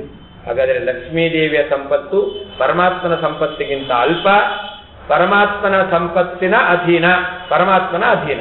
ಹೀಗೆ ಆ ಲಕ್ಷ್ಮೀದೇವಿ ಅವಳದ್ದು ಪರತಂತ್ರವಾದ ಅಲ್ಪವಾದ ಸಂಪತ್ತಾದರೆ ಪರಮಾತ್ಮನದ್ದು ಪೂರ್ಣವಾದ ಸ್ವತಂತ್ರವಾದ ಸಂಪತ್ತು. ಅದನ್ನು ಭುವಃ ಎಂಬತಕ್ಕಂತಹ ವ್ಯಾಕೃತಿ ನಿರೂಪಣೆ ಮಾಡ್ತಾ ಇದೆ. ಹಾಗೆ ಸುವಹ. ಸುವಹ ಅಂತಂದ್ರೆ ವಾ ಅಂತಂದ್ರೆ ಉತ್ಕೃಷ್ಟ ಅಂತ ಅರ್ಥ. ಸು ಅಂದ್ರೆ ಸುಖ ಅಂತ ಅರ್ಥ. ಪರಮಾತ್ಮನು ಸುವ ಅಂತಂದ್ರೆ ಅನಂತ ಸುಖ. ಪರಮಾತ್ಮನ ಸುಖ ಇದೆಯಲ್ಲ ಅದು ವಾ ಅಂದ್ರೆ ಶ್ರೇಷ್ಠ. ನಮ್ ಸುಖ ಯಾಕೆ ಶ್ರೇಷ್ಠ ಅಲ್ಲ? ನಮ್ ಸುಖಕ್ಕೆ ಸಾವಿದೆ, ಪರಮಾತ್ಮನ ಸುಖಕ್ಕೆ ಸಾವಿದೆ. ಎಂದ ಸಾವಿಲ್ಲದ ಅನಂತ, ಎರಡು ಅನಂತ ಅಂತಂದ್ರೆ, ಒಂದು ಮಿತಿ ಇಲ್ಲದ ಆನಂದ, ಎರಡನೇದು ಕಾಲದ ಮಿತಿ ಇಲ್ಲದೆ ಇರತಕ್ಕಂಥ ಆನಂದ. ಸಂಪತ್ತಿದೆ, ಬೇಕಾದಷ್ಟು ಸಂಪತ್ತಿದೆ ಅಂತ, ಆದರೆ ಆ ಸಂಪತ್ತು ಒಂದು ದಿವಸ ನಮ್ಮ ಕೈ ತಪ್ಪಿ ಹೋಯಿತು ಅಂತಂದ್ರೆ ಅನಂತ ಸಂಪತ್ತಿದ್ರೂ ಕೂಡ ಅದಕ್ಕೆ ಅಂತ ಬಂತು. 10 ರೂಪಾಯಿ ಇತ್ತು, ಅದೇನು ಅನಂತ ಸಂಪತ್ತಲ್ಲ, ಅದು ಕೈ ಕಳೆದೋಯ್ತು, ಅವಾಗ ಅದು ನಾಶ ಆಯ್ತು ಅಂತ ಹೇಳ್ತೇವೆ. ಹಾಗಾದ್ರೆ ಅಂತ ಅನ್ನೋದಕ್ಕೆ ಎರಡರ್ಥ. ಒಂದು ನಾಶ, ಅನಂತ ಅನ್ನೋದಕ್ಕೆ ಎರಡರ್ಥ. ಒಂದು ಅನಂತವಾದದ್ದು, ಬಹಳವಾದದ್ದು ಅಂತ ಅರ್ಥ, ಇನ್ನೊಂದು ನಾಶ ಇಲ್ಲದೆ ಇರತಕ್ಕಂತಹದ್ದು. ಪರಮಾತ್ಮನಲ್ಲಿರ್ತಕ್ಕಂತಹ ಸುಖ ಎಂತಕ್ಕಂಥದ್ದಕ್ಕೆ ನಾಶ ಇಲ್ಲ, ಅಷ್ಟೇ ಅಲ್ಲ ಅಪರಿಮಿತವಾಗಿರ್ತಕ್ಕಂಥದ್ದು. ಅದನ್ನು ಸುವಹ. ನಮ್ಮಲ್ಲಿಯೂ ಸುಖ ಇದೆ, ನಮ್ಮಲ್ಲಿರ್ತಕ್ಕಂಥ ಸುಖ ಅಲ್ಪವಾಗಿರ್ತಕ್ಕಂಥದ್ದು. ನಮ್ಮಲ್ಲಿರ್ತಕ್ಕಂಥ ಸುಖ ಅದಕ್ಕೆ ನಾಶ ಇದೆ. ಪರಮಾತ್ಮನಲ್ಲಿರ್ತಕ್ಕಂಥ ಸುಖ ಶ್ರೇಷ್ಠವಾದದ್ದು ಅಂತಂದ್ರೆ ಅದು ಆ ಸುಖ ಅನಂತವಾಗಿರ್ತಕ್ಕಂಥದ್ದು, ಸುಖಕ್ಕೆ ನಾಶವೂ ಇಲ್ಲ ಅಂತ. ಹೀಗೆ ಭೂಹು ಭುವಃ ಸ್ವಹ ಎಂತಕ್ಕಂತಹ 3 ವ್ಯಾಕೃತಿ ಪರಮಾತ್ಮನನ್ನೇ ಹೇಳ್ತಾ ಇದೆ ಎಂಬುದಾಗಿ ವ್ಯಾಕೃತಿಗಳ ಮೂಲಕ ಪರಮಾತ್ಮನನ್ನು ಚಿಂತನೆ ಮಾಡಬೇಕು. ಹಾಗೆ 4ನೇದು ಮಹಃ. 4ನೆಯ ವ್ಯಾಕೃತಿಯನ್ನು ಮಹಃ ಅಂತ ಕರೀತಾರೆ. ಮಹಾಪೂಜಾಯಾಮ್, ಅವರು ಮಹಾನ್ ವ್ಯಕ್ತಿ ಅಂತ ಹೇಳ್ತೇವೆ. ಏನು ಮಹಾನ್ ವ್ಯಕ್ತಿ ಅಂತಂದ್ರೆ ಮಹತ್ವವುಳ್ಳಂತಹ ವ್ಯಕ್ತಿಗಳು. ಮಹತ್ವ ಅಂತಂದ್ರೆ ಅವರಲ್ಲಿ ಗೌರವಿಸಲಿಕ್ಕೆ ಯೋಗ್ಯವಾದಂತಹ ಗುಣ ಇದೆ, ಅವರು ಪೂಜ್ಯರು ಅಂತ ಅವರನ್ನು ಮಹಾ ಅಂತ ನಾವು ಮಹಾನ್ ವ್ಯಕ್ತಿ ಅಂತ ಕರಿತೇವೆ. ಹಾಗೆ ಪರಮಾತ್ಮನು ಕೂಡ ಮಹಾ ವ್ಯಕ್ತಿ. ಯಾಕೆ ಅದನ್ನು ಮುಂದೆ ಉಪನಿಷತ್ತು ಹೇಳುತ್ತೆ, ಅಂಗಾನ್ಯನ್ಯಾ ದೇವತಾ. ಬ್ರಹ್ಮಾದಿ ದೇವತೆಗಳೆಲ್ಲ ಪರಮಾತ್ಮನ ಆರಾಧನೆಯನ್ನು ಮಾಡ್ತಾರೆ, ಪರಮಾತ್ಮನ ಸೇವಕರಾಗಿದ್ದಾರೆ. ಸೇವಕರಾದ ಬ್ರಹ್ಮಾದಿ ದೇವತೆಗಳಿಂದ ಪೂಜಿಸಲ್ಪಡುವವನು ಯಾರೋ ಅವನನ್ನು ಮಹಃ ಅಂತ ಕರೀತಾರೆ. ಈಗ ಒಂದು ಮಹತ್ವವುಳ್ಳವನು, ಪೂಜ್ಯತ್ವವುಳ್ಳವನು ಅಂತ ಅರ್ಥ, ಪೂಜ್ಯನಾದಂಥವನು ಅಂತ ಅರ್ಥ. ಅಥವಾ ಆಚಾರ್ಯ ಹೇಳ್ತಾರೆ ಮಹಃ ಪೂರ್ಣತ್ವತೋ ವಿಭುಹು. ಮಹಾ ಅಂತಂದ್ರೆ ಪರಮಾತ್ಮ ಪೂರ್ಣ ಅಂತ ಅರ್ಥ. ಮೊದಲನೇ ಅರ್ಥ ತೆಗೆದುಕೊಂಡ್ರೆ ಭೂಹು ಅಂತಂದ್ರೆ ಜ್ಞಾನರೂಪಿ, ಭುವಃ ಅಂತಂದ್ರೆ ಕಾರ್ಯವನ್ನು ಮುಗಿಸುವಂತಹ ಶಕ್ತಿ ಉಳ್ಳವನು ಅಂತ, ಸ್ವಹ ಅಂತಂದ್ರೆ ಪೂರ್ಣವಾದ ಬಲವುಳ್ಳವನು ಅಂತ, ಮಹಾ ಅಂತಂದ್ರೆ ಪೂರ್ಣನಾದವನು ಅಂತ. ಹೀಗೆ ಭೂಹು ಭುವಃ ಸ್ವಹ ಮಹಃ ಎಂಬುದಾಗಿ 4ನೆಯ ವ್ಯಾಕೃತಿಯನ್ನಾಗಿ ಯಾರು ತಿಳ್ಕೊಂಡಿದ್ದಾರೆ ಮಹಾ ಎಂತಕ್ಕಂಥದ್ದನ್ನು ಮಾಹಾಚಮಸ್ಯ ಪ್ರವೇದಯತೆ. ಮಾಹಾಚಮಸ್ಯ ಅಂದ್ರೆ ಏನು? ಆಚಾರ್ಯ ಹೇಳ್ತಾರೆ ಪರಮಾತ್ಮನಿಗೆ ಮಹಾಚಮಸ್ ಎಂತಕ್ಕಂತಹ ಹೆಸರಿದೆ. ಮಹಾ ಅಂತಂದ್ರೆ ಬಹಳವಾದ ಅಂತ ಅರ್ಥ. ಚಮಸ್ ಅಂತಂದ್ರೆ ಚಮತ್ಕಾರವುಳ್ಳವನು ಅಂತ. ಯಾರಲ್ಲಿ ಅಪರಿಮಿತವಾದಂತಹ ನಮ್ಮ ಬುದ್ಧಿಯಲ್ಲಿ ಯೋಚನೆ ಮಾಡ್ಲಿಕ್ಕಾಗದೇ ಇರತಕ್ಕಂತಹ ಚಮತ್ಕೃತಿ ಇದೆಯೋ, ಚಮತ್ಕಾರ ಇದೆಯೋ ಅವನನ್ನು ಮಹಾಚಮಸ ಎಂಬುದಾಗಿ ಕರೀತಾ ಇದ್ದಾರೆ. ಅದನ್ನು ಆಚಾರ್ಯರು ನಿರೂಪಣೆ ಮಾಡ್ತಾರೆ. ಭಗವಂತನಿಗೆ ಮಹಾಚಮಸ್ಯ ಎಂತಕ್ಕಂತಹ ಹೆಸರು ಯಾಕೆ ಬಂದಿದೆ ಅಂತ ಹೇಳಬೇಕಾದ್ರೆ, ಮಹಾಚಮಸ ನಾಮಾತೌ ಯಸ್ಮಾತ್ ಅತಿ ಚಮತ್ಕೃತಿ ಮಹಾಚಮಸ್ಯ ಸಜ್ಞಾನಿ ಬ್ರಹ್ಮ ಸಂಪರಿಕೀರ್ತಿತಃ. ಮಹಾಚಮಸ ನಾಮಾತೌ, ಪರಮಾತ್ಮನಿಗೆ ಮಹಾಚಮಸ ಅಂತ ಹೆಸರು. ಯಾಕೆ ಅಂತಂದ್ರೆ ಯಸ್ಮಾತ್ ಅತಿ ಚಮತ್ಕೃತಿ. ಪರಮಾತ್ಮನ ಒಂದೊಂದು ವ್ಯಾಪಾರವು ಆಶ್ಚರ್ಯಕರವಾಗಿರ್ತಕ್ಕಂಥದ್ದು, ವಿಚಿತ್ರವಾಗಿರ್ತಕ್ಕಂಥದ್ದು. ವಿವಿಧ ವಿಚಿತ್ರವಾಗಿರ್ತಕ್ಕಂಥ ವಿಶಿಷ್ಟವಾದ ವ್ಯಾಪಾರವನ್ನು ಪರಮಾತ್ಮ ಮಾಡ್ತಾ ಇದ್ದಾನೆ. ಆದ್ರಿಂದ ಅವನನ್ನು ಮಹಾಚಮಸ ಅಂತ ಕರೀತಾರೆ. ಎಷ್ಟು ವಿಚಿತ್ರ ಪರಮಾತ್ಮನ ವ್ಯಾಪಾರ. ನಾವೆಲ್ಲ ಆಹಾರವನ್ನು ತಿನ್ನಬೇಕು. ಹೇಗೆ ತಿಂತೇವೆ? ಬಾಯಿಂದ ತಿಂತೇವೆ. ಆದರೆ ಮನುಷ್ಯನಿಗೆ ಅನಾರೋಗ್ಯ ಇದೆ ಅಂತಾದರೆ ಆವಾಗ ಟ್ಯೂಬ್ ಮೂಲಕ ಆಹಾರ ಕೊಡ್ತಕ್ಕಂಥದ್ದನ್ನು ನಾವು ಈಗ ವೈಜ್ಞಾನಿಕ ಯುಗದಲ್ಲಿ ಕಾಣ್ತಾ ಇದ್ದೇವೆ. ಜೀವನಿಗೆ ಟ್ಯೂಬ್ ಮೂಲಕ ಆಹಾರ ಕೊಡಬಹುದು, ಒದಗಿಸಬಹುದು ಎಂಬತಕ್ಕಂಥದ್ದು ವಿಜ್ಞಾನಿಗಳು ಕಂಡುಕೊಂಡಿದ್ದಾರೆ. ಈ ವಿಜ್ಞಾನಿಗಳಿಗೆ ಇಂತಹ ಒಂದು ಚಿಂತನೆ ಬರಲಿಕ್ಕೆ ಏನು ಕಾರಣ ಇದೆ ಅನ್ನೋದನ್ನು ನಾವು ಯೋಚನೆ ಮಾಡಬೇಕು. ಅದು ಯಾವ ವಿಜ್ಞಾನಿಯೂ ಹೇಳಲಿಲ್ಲ, ಆದರೆ ಅದನ್ನು ತತ್ವಜ್ಞಾನಿ ಹೇಳಿದ್ದಾನೆ. ವಿಜ್ಞಾನಿಗಳು ಟ್ಯೂಬ್ ಮೂಲಕ ಅನ್ಕಾನ್ಶಿಯಸ್ ಅಲ್ಲಿ ಇರತಕ್ಕಂತಹ ಜೀವನಿಗೆ ಆಹಾರ ಕೊಡಬಹುದು ಎಂಬತಕ್ಕಂಥದ್ದನ್ನು ತಿಳಿದು ಅವನಿಗೆ ಆಹಾರವನ್ನು ಕೊಟ್ಟು ಆ ದೇಹ ಉಳಿಯುವಂತೆ ಮಾಡಿದ್ದಾನೆ ಅಂತ ಇವತ್ತು ಆ ವಿಜ್ಞಾನಿಗಳು ಕಂಡುಹಿಡಿದಿರ್ತಕ್ಕಂತಹ ಈ ವಿಶಿಷ್ಟವಾಗಿರ್ತಕ್ಕಂತಹ ಒಂದು ರಿಸರ್ಚ್ ಅಂತ ನಾವೇನು ಹೇಳ್ತೇವೆ, ಅಂತಹ ಆ ವಿಧಾನ ಕ್ರಮ ಅದು ಎಲ್ಲಿ ತಿಳಿದು ಬಂದಿದೆ? ತತ್ವಜ್ಞಾನಿಗಳು ಹೇಳ್ತಾ ಇದ್ದಾರೆ, ಇದು ಭಗವಂತ ಮಾಡಿರತಕ್ಕಂಥದ್ದನ್ನು ಈ ರೀತಿಯಲ್ಲಿ ಆವಿಷ್ಕಾರಗೊಳಿಸಿದ್ದಾರೆ ವಿನಃ ಇವರು ಹೊಸದಾಗಿ ಇಲ್ಲದೇ ಇದ್ದದ್ದನ್ನು ಕಂಡುಹಿಡಿದದ್ದಲ್ಲ. ದೇವರು ಎಲ್ಲಿ ಟ್ಯೂಬ್ ಮೂಲಕ ಆಹಾರವನ್ನು ಜೀವನಿಗೆ ಒದಗಿಸಿದ್ದಾನೆ, ಜೀವ ಈ ಪ್ರಪಂಚಕ್ಕೆ ಬರೋಕ್ಕಿಂತ ಮೊದಲು ಟ್ಯೂಬ್ ಮೂಲಕ ಆಹಾರವನ್ನು ಸ್ವೀಕಾರ ಮಾಡಿಕೊಂಡೇ ಬಂದಿದ್ದಾನೆ. ಅಂತಹ ಜೀವನಿಗೆ ಪ್ರಾಣ ಹೋಗಬೇಕಾದ್ರೂ ಕೆಲವರಿಗೆ ಟ್ಯೂಬ್ ಮೂಲಕನೇ ಆಹಾರ ಕೊಡಬೇಕಾಗುತ್ತೆ. ಈ ಪ್ರಪಂಚಕ್ಕೆ ಬರಬೇಕಾದ್ರೆ ಮೊದಲು ಅವನು ಆ ಕ್ರಮದಲ್ಲಿ ಆಹಾರ ಸ್ವೀಕಾರ ಮಾಡಿಕೊಂಡು ಬಂದಿದ್ದ, ಹೋಗ್ಬೇಕಾದ್ರೂ ಅದೇ ರೀತಿಯಲ್ಲಿ ಆಹಾರ ಸ್ವೀಕಾರ ಮಾಡ್ತಾನೆ. ಯಾವಾಗ ಜೀವ ಹುಟ್ಟೋಕ್ಕಿಂತ ಮೊದಲು ತಾಯಿಯ ಗರ್ಭದಲ್ಲಿ ಇರ್ತಾನೆ. ತಾಯಿಯ ಗರ್ಭದಲ್ಲಿ ಇದ್ದಾಗ ಜೀವ ಬೆಳೆಯಬೇಕು. ಬೆಳವಣಿಗೆಗೆ ಬೇಕಾದದ್ದು ಆಹಾರ. ಆಹಾರ ಇಲ್ಲ ಅಂತಾದ್ರೆ ಬೆಳವಣಿಗೆ ಇಲ್ಲ. ಏಕಾದಶಿ ಬಂತು ಅಂತಂದ್ರೆ ನಮ್ಮ ಮುಖ ನೋಡಿದ್ರೆ ಗೊತ್ತಾಗುತ್ತೆ ಇವತ್ತು ಏಕಾದಶಿ. ಹಾಗಾದ್ರೆ ನಮ್ಮಲ್ಲಿ ಯಾವ ಉತ್ಸಾಹವೂ ಇರೋದಿಲ್ಲ, ಏನೂ ಮಾಡ್ಲಿಕ್ಕಾಗೋದಿಲ್ಲ. ಹಾಗಾದ್ರೆ ನಿಶಕ್ತಿ ನಿತ್ರಾಣ ಎಂತಕ್ಕಂಥದ್ದು. ಹಾಗಾದ್ರೆ ಜೀವ ಬೆಳಿಬೇಕು ಅಂತಂದ್ರೆ ಅದಕ್ಕೆ ಆಹಾರ ಎಂತಕ್ಕಂಥದ್ದು ಬೇಕು. ಗರ್ಭದಲ್ಲಿರುವಂತಹ ಮಗುವಿಗೆ ಆಹಾರದ ಆ ಒಂದು ಸಪ್ಲೈ ಆಗಬೇಕಲ್ಲ. ಆ ಆಹಾರ ಯಾವ ರೀತಿಯಲ್ಲಿ ಭಗವಂತ ಒದಗಿಸ್ತಾನೆ? ಯಾವ ತಾಯಿಯು ತಾನು ತನ್ನ ಗರ್ಭದಲ್ಲಿ ಮಗುವನ್ನು ಧಾರಣೆ ಮಾಡಿದಾಗ ಅವಳು ಆಹಾರವನ್ನು ಕೊಡೋದಿಲ್ಲ, ಆದರೆ ಅವಳೇ ಆಹಾರವನ್ನು ಕೊಡ್ತಾಳೆ.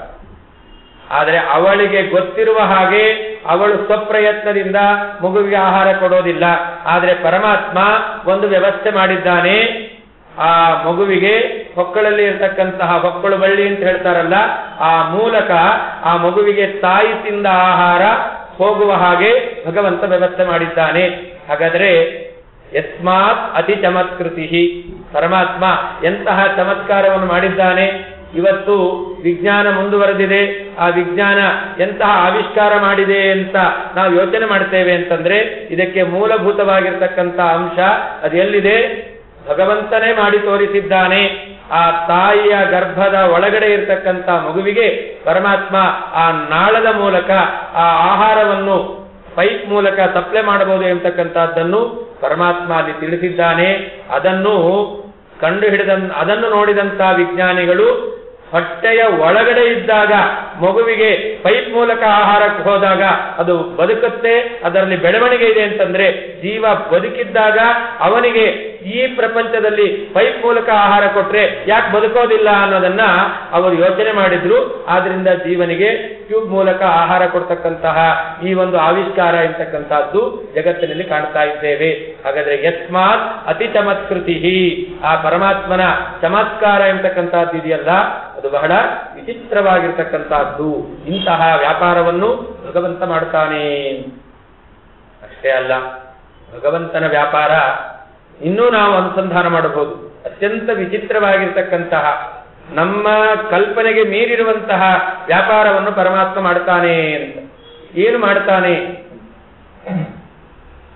ಮಗು ಹುಟ್ಟಿದಾಗ ಯಾವ ಯಾವ ಜೀವಿಗಳು ತಾಯಿಯ ಗರ್ಭದಲ್ಲಿರ್ತಾವೋ ಆ ಎಲ್ಲಾ ಜೀವಿಗಳಿಗೂ ಕೂಡ ಪರಮಾತ್ಮ ತಾಯಿಯ ಹೊಟ್ಟೆಯಲ್ಲಿರ್ತಕ್ಕಂಥ ಆಹಾರ ಅದು ಹುಟ್ಟುವಂತಹ ಮಗುವಿಗೆ ಆಹಾರ ರೂಪದಲ್ಲಿ ಕರುಣಿಸ್ತಾನೆ. ಅದೇ ಪರಮಾತ್ಮ ಮಗು ಹುಟ್ಟಿದ ಮೇಲೆ ಅಥವಾ ಪ್ರಾಣಿಗಳು ಹುಟ್ಟಿದ ಮೇಲೆ ಅದಕ್ಕೆ ಒಂದೊಂದು ರೀತಿಯಾಗಿರ್ತಕ್ಕಂತಹ ಆಹಾರದ ವ್ಯವಸ್ಥೆಯನ್ನು ಪರಮಾತ್ಮ ಮಾಡಿದ್ದಾನೆ. ಮನುಷ್ಯರು ಹುಟ್ಟಿದರೆ ಅವರಿಗೆ ತಾಯಿಯ ಹಾಲನ್ನು ಕುಡಿದುಕೊಂಡು ಬದುಕುವಂತಹ ವ್ಯವಸ್ಥೆಯನ್ನು ಮಾಡಿದ. ಕೆಲವು ಪ್ರಾಣಿಗಳಿಗೆ ಆ ಪ್ರಾಣಿಗಳ ಹಾಲನ್ನು ಕುಡಿದು ಬದುಕುವಂತಹ ವ್ಯವಸ್ಥೆಯನ್ನು ಭಗವಂತ ಮಾಡಿದ. ಆದರೆ ನಾವು ಪ್ರಾಣಿಗಳನ್ನು ಗಮನಿಸಿದಾಗ ಎಲ್ಲಾ ಪ್ರಾಣಿಗಳಲ್ಲಿಯೂ ಕೂಡ ಈ ವ್ಯವಸ್ಥೆ ಇಲ್ಲ. ಮನುಷ್ಯರಲ್ಲಿದೆ, ಕೆಲವೊಂದು ಪ್ರಾಣಿಗಳಲ್ಲಿದೆ. ಉಳಿದೆಲ್ಲ ಜೀವಿಗಳಲ್ಲಿ ಈ ಹಾಲನ್ನೇ ಕುಡಿದು ಜೀವಿಗಳು ಬದುಕುವಂತಹ ವ್ಯವಸ್ಥೆ ಇಲ್ಲ. ಆದರೂ ಪರಮಾತ್ಮ ಆ ಪ್ರಾಣಿಗಳಿಗೆ ಬದುಕಲಿಕ್ಕೆ ಬೇಕಾಗಿರ್ತಕ್ಕಂತಹ ವ್ಯವಸ್ಥೆಯನ್ನು ಮಾಡ್ತಾನೆ. ಏನು ಮಾಡ್ತಾನೆ? ಶಾಸ್ತ್ರ ಹೇಳುತ್ತೆ, ಮೀನು ಮರಿಗೆ ಜನ್ಮ ಕೊಡುತ್ತೆ. ಆ ಮೀನು ತನ್ನ ಮರಿಯನ್ನು ಅದು ಬೆಳೆಸಬೇಕು. ಆ ಮೀನು ತನ್ನ ಮರಿಗೆ ಆಹಾರ ಕೊಡಬೇಕು. ಆದರೆ ಆ ಮೀನಿನಲ್ಲಿ ಮನುಷ್ಯನಲ್ಲಿ ಪ್ರಾಣಿಗಳಲ್ಲಿ ಇರುವಂತಹ ದೇಹದ ರಚನೆ ಅಂತಕ್ಕಂಥದ್ದಿಲ್ಲ. ಅದು ತನ್ನ ಮರಿಗೆ ಆಹಾರ ಕೊಡ್ಲಿಕ್ಕಾಗೋದಿಲ್ಲ. ಆದರೆ ಆ ತಾನು ಜನ್ಮ ಕೊಟ್ಟಂತಹ ಮರಿ ಅದು ಬೆಳಿಬೇಕು. ಆ ಬೆಳಿಲಿಕ್ಕೆ ಪರಮಾತ್ಮ ಏನ್ ಮಾಡ್ತಾನೆ? ಆ ತಾಯಿ ಮೀನು ಮರಿ ಮೀನಿನ ಕಣ್ಣನ್ನು ನೋಡುತ್ತಂತೆ, ದೃಷ್ಟಿಸಿ ನೋಡುತ್ತಂತೆ. ಆ ತಾಯಿ ಮೀನು ಆ ಮೀನಿನ ಮರಿಯ ಕಣ್ಣನ್ನು ದೃಷ್ಟಿಸಿ ನೋಡಿದಾಗ ಅದಕ್ಕೆ ಬೇಕಾದ ಆಹಾರ ಎಂತಕ್ಕಂಥದ್ದು ಸಪ್ಲೈ ಆಗುತ್ತಂತೆ. ನಮಗೂ ಈ ರೀತಿ ಇದ್ರೆ ಎಷ್ಟು ಚೆನ್ನಾಗಿರ್ತಿತ್ತಲ್ಲ. ಅಡಿಗೆ ಮನೆ ಹೋಗಿ ನಿಂತ್ಕೊಂಡ್ರೆ ಸಾಕು, ಹೊಟ್ಟೆ ತುಂಬ್ತಾ ಇತ್ತು. ಆದ್ರೆ ಪರಮಾತ್ಮ ಇಂತಹ ಒಂದು ಚಮತ್ಕಾರವನ್ನು ಮಾಡಿದ್ದಾನೆ. ಆ ಮೀನಿನ ಬೆಳವಣಿಗೆ ಎಂತಕ್ಕಂಥದ್ದು ದರ್ಶನಾತ್, ಕೇವಲ ಆ ತಾಯಿ ಮೀನಿನ ದರ್ಶನದಿಂದ ಆ ಮೀನಿಗೆ ಆಹಾರ ಎಂತಕ್ಕಂಥದ್ದು ಒದಗಿ ಬರ್ತಾ ಇದೆಯಂತೆ. ಯಸ್ಮಾತ್ ಅತಿ ಚಮತ್ಕೃತಿ, ಇಂತಹ ಚಮತ್ಕಾರವುಳ್ಳವನು ಪರಮಾತ್ಮ. ಆದ್ರಿಂದಾಗಿ ಅವನನ್ನು ಮಹಾಚಮಸ ಎಂಬುದಾಗಿ ಕರೀತಾ ಇದ್ದಾರೆ. ಅಷ್ಟೇ ಅಲ್ಲ, ಇನ್ನೂ ಒಂದು ಹೇಳ್ತಾರೆ, ಇದು ಒಂದು ರೀತಿಯಾದ ಪರಮಾತ್ಮ ಆಹಾರವನ್ನು ಒದಗಿಸ್ತಕ್ಕಂಥದ್ದು. ಇನ್ನೊಂದು ರೀತಿಯಲ್ಲಿ ಹುಟ್ಟಿದಂತಹ ಪ್ರಾಣಿ ಇಲ್ಲಿಯಾದರೂ ನೋಡ್ತು ಅಂತ, ನೋಡ್ಲು ಬೇಕಾಗಿಲ್ಲಂತ. ಆಮೆ ಅದು ಮರಿಗೆ ಜನ್ಮ ಕೊಡುತ್ತೆ. ಆಮೆಯ ಶರೀರದಲ್ಲಿಯೂ ಕೂಡ ಆ ಮರಿಯ ಬೆಳವಣಿಗೆಗೆ ಬೇಕಾಗಿರತಕ್ಕಂತಹ ಆಹಾರವನ್ನು ಕೊಡತಕ್ಕಂತಹ ದೇಹದ ರಚನೆ ಇಲ್ಲ. ಆ ಆಮೆ ತನ್ನ ಮರಿಯನ್ನು ಅದು ಬದುಕಿಸಬೇಕು, ಅದಕ್ಕೆ ಆಹಾರ ಕೊಡಬೇಕು. ಅದಕ್ಕೆ ಆಹಾರ ಹೇಗೆ ಪ್ರಾಪ್ತಿಯಾಗುತ್ತೆ ಅಂದರೆ, ಆಮೆ ಮರಿಗೆ ಜನ್ಮ ಕೊಡುತ್ತೆ, ತಾನು ಎಲ್ಲೋ ಹೋಗುತ್ತೆ. ಎಲ್ಲೋ ಹೋದಾಗ ಆ ಆಮೆ ಅದು ತನ್ನ ಮರಿಗೆ ಈಗ ಹಸಿವಾಗಿದೆ ಅಂತ ಯೋಚನೆ ಮಾಡುತ್ತೆ. ಈಗ ಹಸಿವೆ ಆಗಿದೆ, ಅದಕ್ಕೆ ಆಹಾರ ಕೊಡಬೇಕು ಅಂತ ಯೋಚನೆ ಮಾಡುತ್ತೆ. ಆಹಾರ ಕೊಡಬೇಕು ಅಂತ ಯೋಚನೆ ಮಾಡಿದ್ರಿಂದ ಈ ಮರಿ ಆಮೆ ಇದೆಯಲ್ಲ ಅದು ಹೊಟ್ಟೆ ತುಂಬುತ್ತದೆ. ತಾಯಿಗೆ ಗೊತ್ತಾಗುತ್ತೆ, ಇಷ್ಟೊತ್ತಾಯ್ತು ನಾನು ಮಗುವಿಗೆ ಹಾಲು ಉಣಿಸ್ಲಿಲ್ಲ, ಮಗುವಿಗೆ ಹಸಿವೆಯಾಗಿರುತ್ತೆ, ಹಾಲು ಉಣಿಸ್ಬೇಕು ಅಂತ ತಾಯಿ ಅವಳು ಬಂದು ಆ ಮಗುವಿಗೆ ಹಾಲು ಉಣಿಸ್ತಾಳೆ. ಆದರೆ ಆ ಆಮೆ ಅದು ಯೋಚನೆ ಮಾಡುತ್ತೆ, ಇಷ್ಟೊತ್ತಾಯ್ತು ಅದಕ್ಕೆ ಆಹಾರ ನಾನು ಕೊಡ್ಲಿಲ್ಲ, ಆಹಾರ ಕೊಡಬೇಕು ಅಂತ ಯೋಚನೆ ಮಾಡುತ್ತೆ. ಏನ್ ಮಾಡುತ್ತೆ? ಕೇವಲ ಆ ಮರಿಯನ್ನು ಎಲ್ಲೋ ಇದ್ದಲ್ಲಿ ಧ್ಯಾನ ಮಾಡುತ್ತಂತೆ. ಧ್ಯಾನ ಮಾಡಿದ ಮಾತ್ರಕ್ಕೆ ಆ ಮರಿ ಆಮೆಯ ಹೊಟ್ಟೆ ತುಂಬುತ್ತೆ. ನಮಗೂ ಎಷ್ಟು ಚೆನ್ನಾಗಿರ್ತಿತ್ತಲ್ಲ, ಏಕಾದಶಿ ದಿವಸ ಯಾವತ್ತೂ ದ್ವಾದಶಿ ಪಾಲನೆ ಚಿಂತನೆಯಲ್ಲೇ ಇರ್ತೇವೆ, ಅವಾಗ ಹೊಟ್ಟೆ ತುಂಬಿರ್ಬೇಕಾಗಿತ್ತು. ಯಾಕೆ ಯಾವಾಗಲೂ ಆಹಾರದ ಚಿಂತನೆಯಲ್ಲಿ ಇದ್ದೇ ಇರ್ತೇವೆ. ಹಾಗಾದ್ರೆ ಚಿಂತನೆ ಮಾತ್ರಕ್ಕೆ ಹೊಟ್ಟೆ ತುಂಬುತ್ತೆ ಅಂತ ಅದನ್ನು ಮನುಷ್ಯರಲ್ಲಿ ಮಾಡಲಿಲ್ಲ, ಯಾಕೆ ಅವರು ಉಪವಾಸ ಮಾಡಲಿ ಅಂತ. ಆ ಪ್ರಾಣಿಗಳಲ್ಲಿ ಪರಮಾತ್ಮ ಇಂತಹ ಒಂದು ವಿಶಿಷ್ಟವಾಗಿರ್ತಕ್ಕಂಥ ವ್ಯಾಪಾರವನ್ನು ಮಾಡ್ತಾನೆ. ಹೀಗೆ ಯಸ್ಮಾತ್ ಅತಿ ಚಮತ್ಕೃತಿ, ಇಂತಹ ಮನುಷ್ಯರಲ್ಲಿ ಒಂದು ರೀತಿಯಾದಂತಹ ಗರ್ಭಾವಸ್ಥೆಯಲ್ಲಿ ಇದ್ದಾಗ ಬೆಳವಣಿಗೆ, ಮೀನಿನಲ್ಲಿ ದರ್ಶನದಿಂದ ಬೆಳವಣಿಗೆ, ಆಮೆಯಲ್ಲಿ ಧ್ಯಾನದಿಂದ ಬೆಳವಣಿಗೆ, ಚಿಂತನೆಯಿಂದ ಬೆಳವಣಿಗೆ, ಇಂತಹ ಅನೇಕ ವಿಧವಾಗಿರ್ತಕ್ಕಂತಹ ವ್ಯಾಪಾರವನ್ನು ಮಾಡತಕ್ಕಂಥವನು ಪರಮಾತ್ಮ. ಇಂತಹ ಚಮತ್ಕಾರದ ಅರಿವು ಯಾರಿಗಿದೆ? ಮಹಾಚಮತ್ಯ ತಜ್ಞಾನಿ ಬ್ರಹ್ಮ ಸಂಪರಿಕೀರ್ತಿತ. ಚತುರ್ಮುಖ ಬ್ರಹ್ಮದೇವರಿಗೆ ಈ ಪರಮಾತ್ಮನ ಎಲ್ಲ ವ್ಯಾಪಾರದ ಅರಿವು ಇದೆ. ಇಂತಹ ಚತುರ್ಮುಖ ಬ್ರಹ್ಮದೇವರನ್ನು ಮಹಾಚಮತ್ಯ ಎಂಬುದಾಗಿ ಕರೀತಾ ಇದ್ದಾರೆ.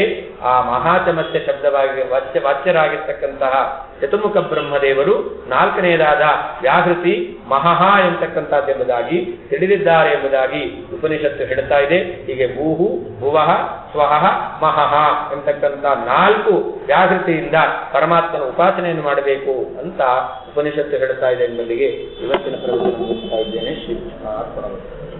ಸರ್ವಗುಣ ಸಂಪೂರ್ಣ ಸರ್ವದೋಷ ವಿವರ್ಜಿತ ಪ್ರಿಯತಾಂ ಪ್ರೀತಯೇವಾಲಂ ವಿಷ್ಣುರ್ಮೇ ಪರಮಸ್ತು.